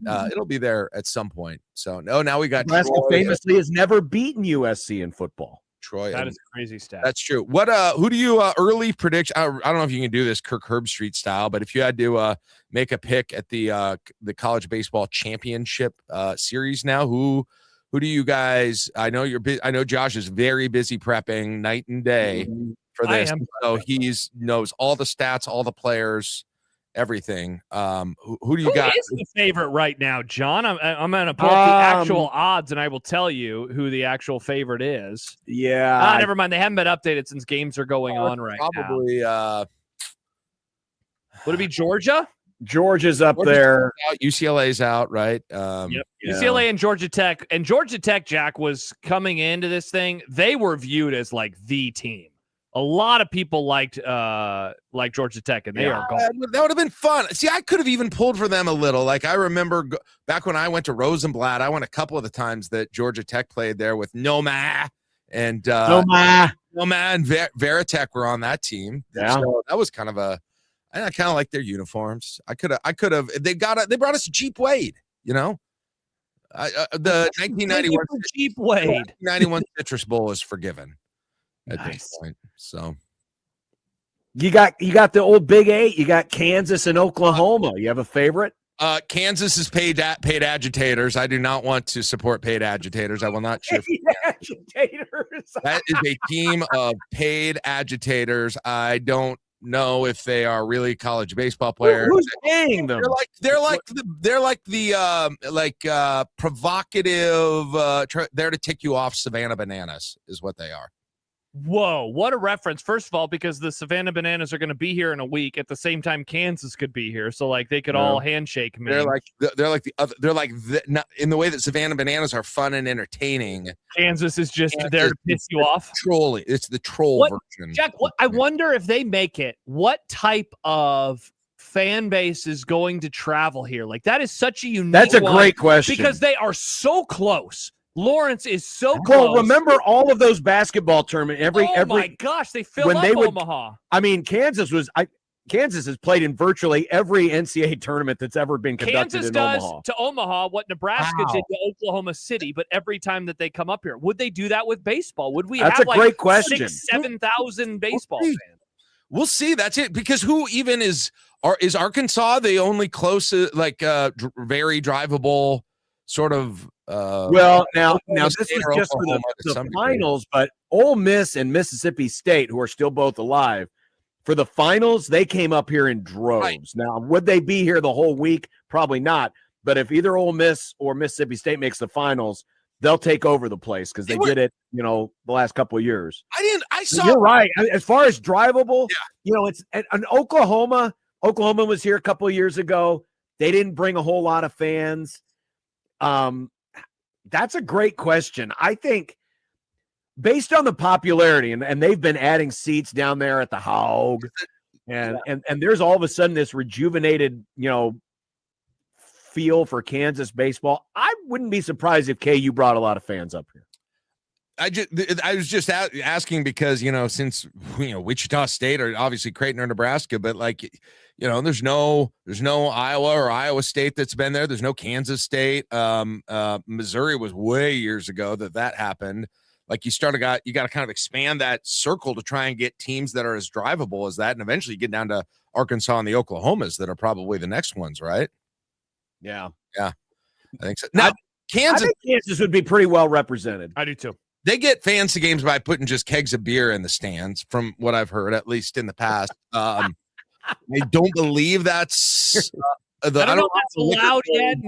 Maybe there's some laws going to change. I'm not sure what the Douglas County situation rules are for that. Just open kegs in the stands, but I'm not sure Kansas fans are going to get that. So that's a good question. It's a very good question. So you are paying attention. Who you got? Give me a. That's true. Yeah, John never answered the question. Oh boy. I mean, I hate to tell you. Change it. You can change it. I just want to get a sense of who you're the. I think so. Left side of the bracket's the real unpredictable one because that's where you got all these first timers. West Virginia. Honestly, I mean, I hate to say this. I think it's going to be an all SEC final. I think you're going to get whoever wins out of Ole Miss Auburn against either Texas, Georgia, or Mississippi State. That's where I'm kind of leaning right now. Oh man, like Texas, Georgia. Wait, are they on the same side? No, I'm looking at the left side here. Oh yeah, Ole Miss, Auburn. Texas is on the right. Oh god, like if it's Ole Miss, Georgia, or Auburn, Texas, or come on. Ugh. We need Oregon. Go here. Ducks. Yeah, go Ducks. Here's what I'm rooting for West Virginia. I want to see West Virginia. I want to see some couches burn. Fun. Yeah, give me a traditional Big 12 rivalry, West Virginia, Kansas. That's what we want to see. Jack, man, as long as I've been watching college sports, when I think of the great rivalries, that I love, I think of the Red River Shootout with Oklahoma and Texas. Of course, I think of Michigan, Ohio State. But, man, the one that always rises to the top for me is Kansas, West Virginia. I can't get enough of it. It's a good one. Now, here's what I really want. I want the East versus West battle. And I know Cal Poly has to come back now down 1-0, but a Cal Poly St. John's, I thought maybe there was a chance of that back when we talked in February. And I would love that. You were the only one, Jack. Famously, this is a take of yours that's aging very well. I didn't know if anybody remembered it. Probably not, but I obviously said it. And I was like, watch out for Cal Poly St. John's in Omaha in June. And so Jack and John scoffed at you. He said, no, you don't know ball if you think those teams will change. I'm just trying to find a matchup that is likely that would be interesting to me. How about this? How about USC Texas Rose Bowl rematch? Ooh, Vince Young, Matt Leinart, Reggie Bush, Lendale White and company could make an appearance. I like that. You do that. That'd be cool. Be hilarious. How about hey, Will now Ferrell? you want something interesting? We could get the Nick Saban Bowl. We could get Alabama, West Virginia. Oh, okay. He's from West Virginia. People forget. That's true. You guys have a dog. Oh, that could be interesting. I don't think your dog likes that idea, John. Yeah, Woodsy's not a fan. Woodsy is not a fan. Gotcha. Gotcha. All right. Well, I don't know. You probably didn't want to, spend this segment. No, going, I was just, I kind of like this though. This is, I'm getting. Some of these matchups I just found out were happening right now for the first time because I haven't been paying attention. By the way, Jack, the game was over, I was done. You triggered one of our listeners, Aaron, when you mentioned Oregon. He says, Oregon isn't bringing bleep, folks. Let's Go Oregon as 750 people show up because they can't get here, nor do they actually give a bleep. You weren't saying you wanted them to come for fans. You just wanted them to make it here to break up the SEC Love Fest. Yes, of course. Yeah. If anyone was listening, I think they would have known that carefully. Yeah. Aaron hates Oregon with a passion of 1,000 suns, and it seems like he very much misheard what you were trying to say. It's totally fine, but I'd still like them to beat Texas. Yeah, that's all you were saying. Texas does not need another national championship. John, is it okay if I ask Jack a football question here? I know that you're we're in the round table. We just go wherever. Jack, I've been thinking about football because it's 3 months from today. That's when Nebraska season begins versus Ohio. That's a long ways off. Well, and in honor of it being a long ways off, I was thinking about this question for you, Jack. What topic over the next 3 months related to football, Husker football, are you excited to talk about? Because I imagine if I said, which one aren't you excited? Yeah. I can get a myriad, the rule stuff and whatever. Like, there's a lot of that. Yeah. What are you pumped to, let's dive into this? Okay, players. Number one, I think the number one that I think people just so much default to just the coaching issues and people don't like to talk about personnel a lot. And, I really want to know who's going to be getting time on that defense, right? Who are the potential, who are the guys on the defense, especially that if things work well in Rob Arch's defense and what his kind of resume has shown and his style has shown, how does the personnel match up with that, and I think it'll be certainly a challenge with what they've got, but you got a new defensive line coach as well. I'm really curious to hear who people are thinking have a potential to have a bit of a breakout defensive year, because almost everyone you hoped to have that last year did not. Whose fault that is can be debated, but great point. There were probably 10 players I think we were all pretty excited about. Hey, they could take a big step this year. And almost, again, for whatever reason, almost none of them did. And I don't think that will happen this year. I do think part of the reason is that you've got a different coaching staff as well. And so I wonder who that could be, because nobody really talks about the defensive personnel, right? You get a little, to the extent you are talking about players, there's some talk about Chambliss. They talk about, the transfers that came in, but yeah, you're right. There's not a lot of, I haven't heard anybody. I'll tell you a name I'm interested to see what happens with him is Tyson Terry. Because if he had not gotten hurt last year, you wonder if he gets playing time, especially, given that sometimes the defensive line struggle and they rotated a lot of guys through there. But, a lot was thought of him, and now he's healthy. And you got a defensive line that, Van Poppel didn't have a great year. But then you're bringing in Stoudemire, you're bringing in Whittington. Latufu saw some action last year. But you got a lot of questions on the defensive line. Sure. Can Tyson Terry, come back from rehab and, get, I'm not saying he's going to start, but just, that might be a guy worth watching, because I think he would have played last year. And I know it held him back a year in terms of development, but, that's a name that I'm kind of curious about, because right now you're trying to figure out who's your best defensive line. And that's going to be the biggest question mark on this defense, because what you got in the secondary. You've shored up, some things at linebacker, but defensive line is that one place where there's you want to see improvement, but who do they have back? You don't have that real anchor, that guy that you think is going to be, a super stud. So I think there's going to be a lot of opportunities for playing time up there and someone to rise to the occasion. And I'll say that, and that would be great. And to have Nebraska, obviously Nebraska could be doing that as well. But I just don't believe Riley Van Poppel's season last year was a fluke. I don't believe it. Something was up. I don't know what it was. You don't believe it's a fluke, or you do believe? No. I do believe it's a fluke. Okay. I don't believe that he was what he was last year, regressed or whatever, because It doesn't add up. It just doesn't add up to me. And admittedly, his coach was bad last year. I guess so. I mean, I don't know, but I'm trying to think of what other explanations it is exactly. But I also think about that about Vincent Shavers too, if I'm being honest. Like, I think if things look good this year, I think it's going to because you had, on the defensive side, you had such stifling of growth for the guys you needed it from. It just didn't happen from 2004 to 2005. And on the offensive side, I think you had stifling of the playbook.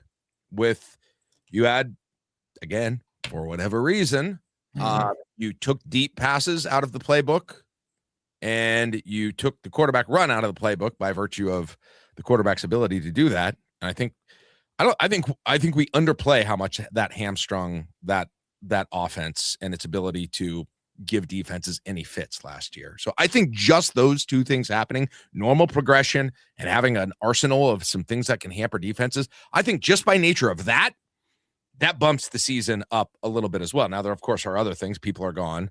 Emmett Johnson is gone. That'll go the other direction. But I wouldn't underestimate either of those things in making bigger differences than you might think.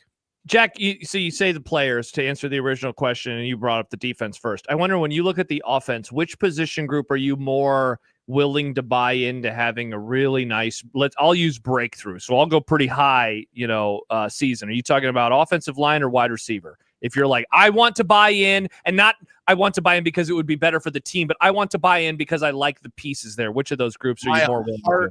My heart says offensive line, but it's just like I've been there before. I've had a heart broken before. I mean, you could say the same thing with wide receivers. But I think there have been. I mean, I think there have been. I don't think it's been all that way. There haven't been that many years, honestly, in the last 2 decades where I've been like, oh, the wide receiver crew is the strength of this offense, and they're really going to show out, and then they just didn't. I think they were hamstrung the same way by what I just said about the offense. I think those guys, I think that crew, and Naor especially, underutilized in terms of strengths. And I think, again, a lot of it goes to they weren't throwing the ball deep. The playbook seemed oddly limited, or the decisions made in the passing game seemed oddly limited. So honestly, if my true answer is the wide receiver group, and then the addition of Quasi Gilmore as well from UCLA, I think that could be a good one as well. And you can throw Lindemeyer in there too. I know he's not a wide receiver, he's a tight end, but he was a guy that looked like he was going to be a weapon during the first half, and then they didn't find a way nearly as often in the second half of the season to utilize him in that way. I think that's in him. I don't know if you shared this with your audience, but we had this earlier this week. So Dave Bartu is our friend. He runs the Matrix, and they do a lot of analytical stuff, and they do a lot of services. They really like to focus in on coaching. And this week they've been doing all their position coach rankings, conference by conference. And they put Jeep Wade, the number 1 offensive line coach in the Big Ten. Nice. Number 1. Ooh. And Da'Keil Shorts was number 4 in the top 5 Big Ten wide receiver coaches. So 2 assistants showing up in these top 5 lists. But, you talk about Jeep Wade and offensive line. This is why, going back to Josh's question, I lean offensive line as the answer, because we had it earlier for the folks in Lincoln who weren't with us. A lot of offensive line starts back. In fact, of all of the other Big Ten teams, only,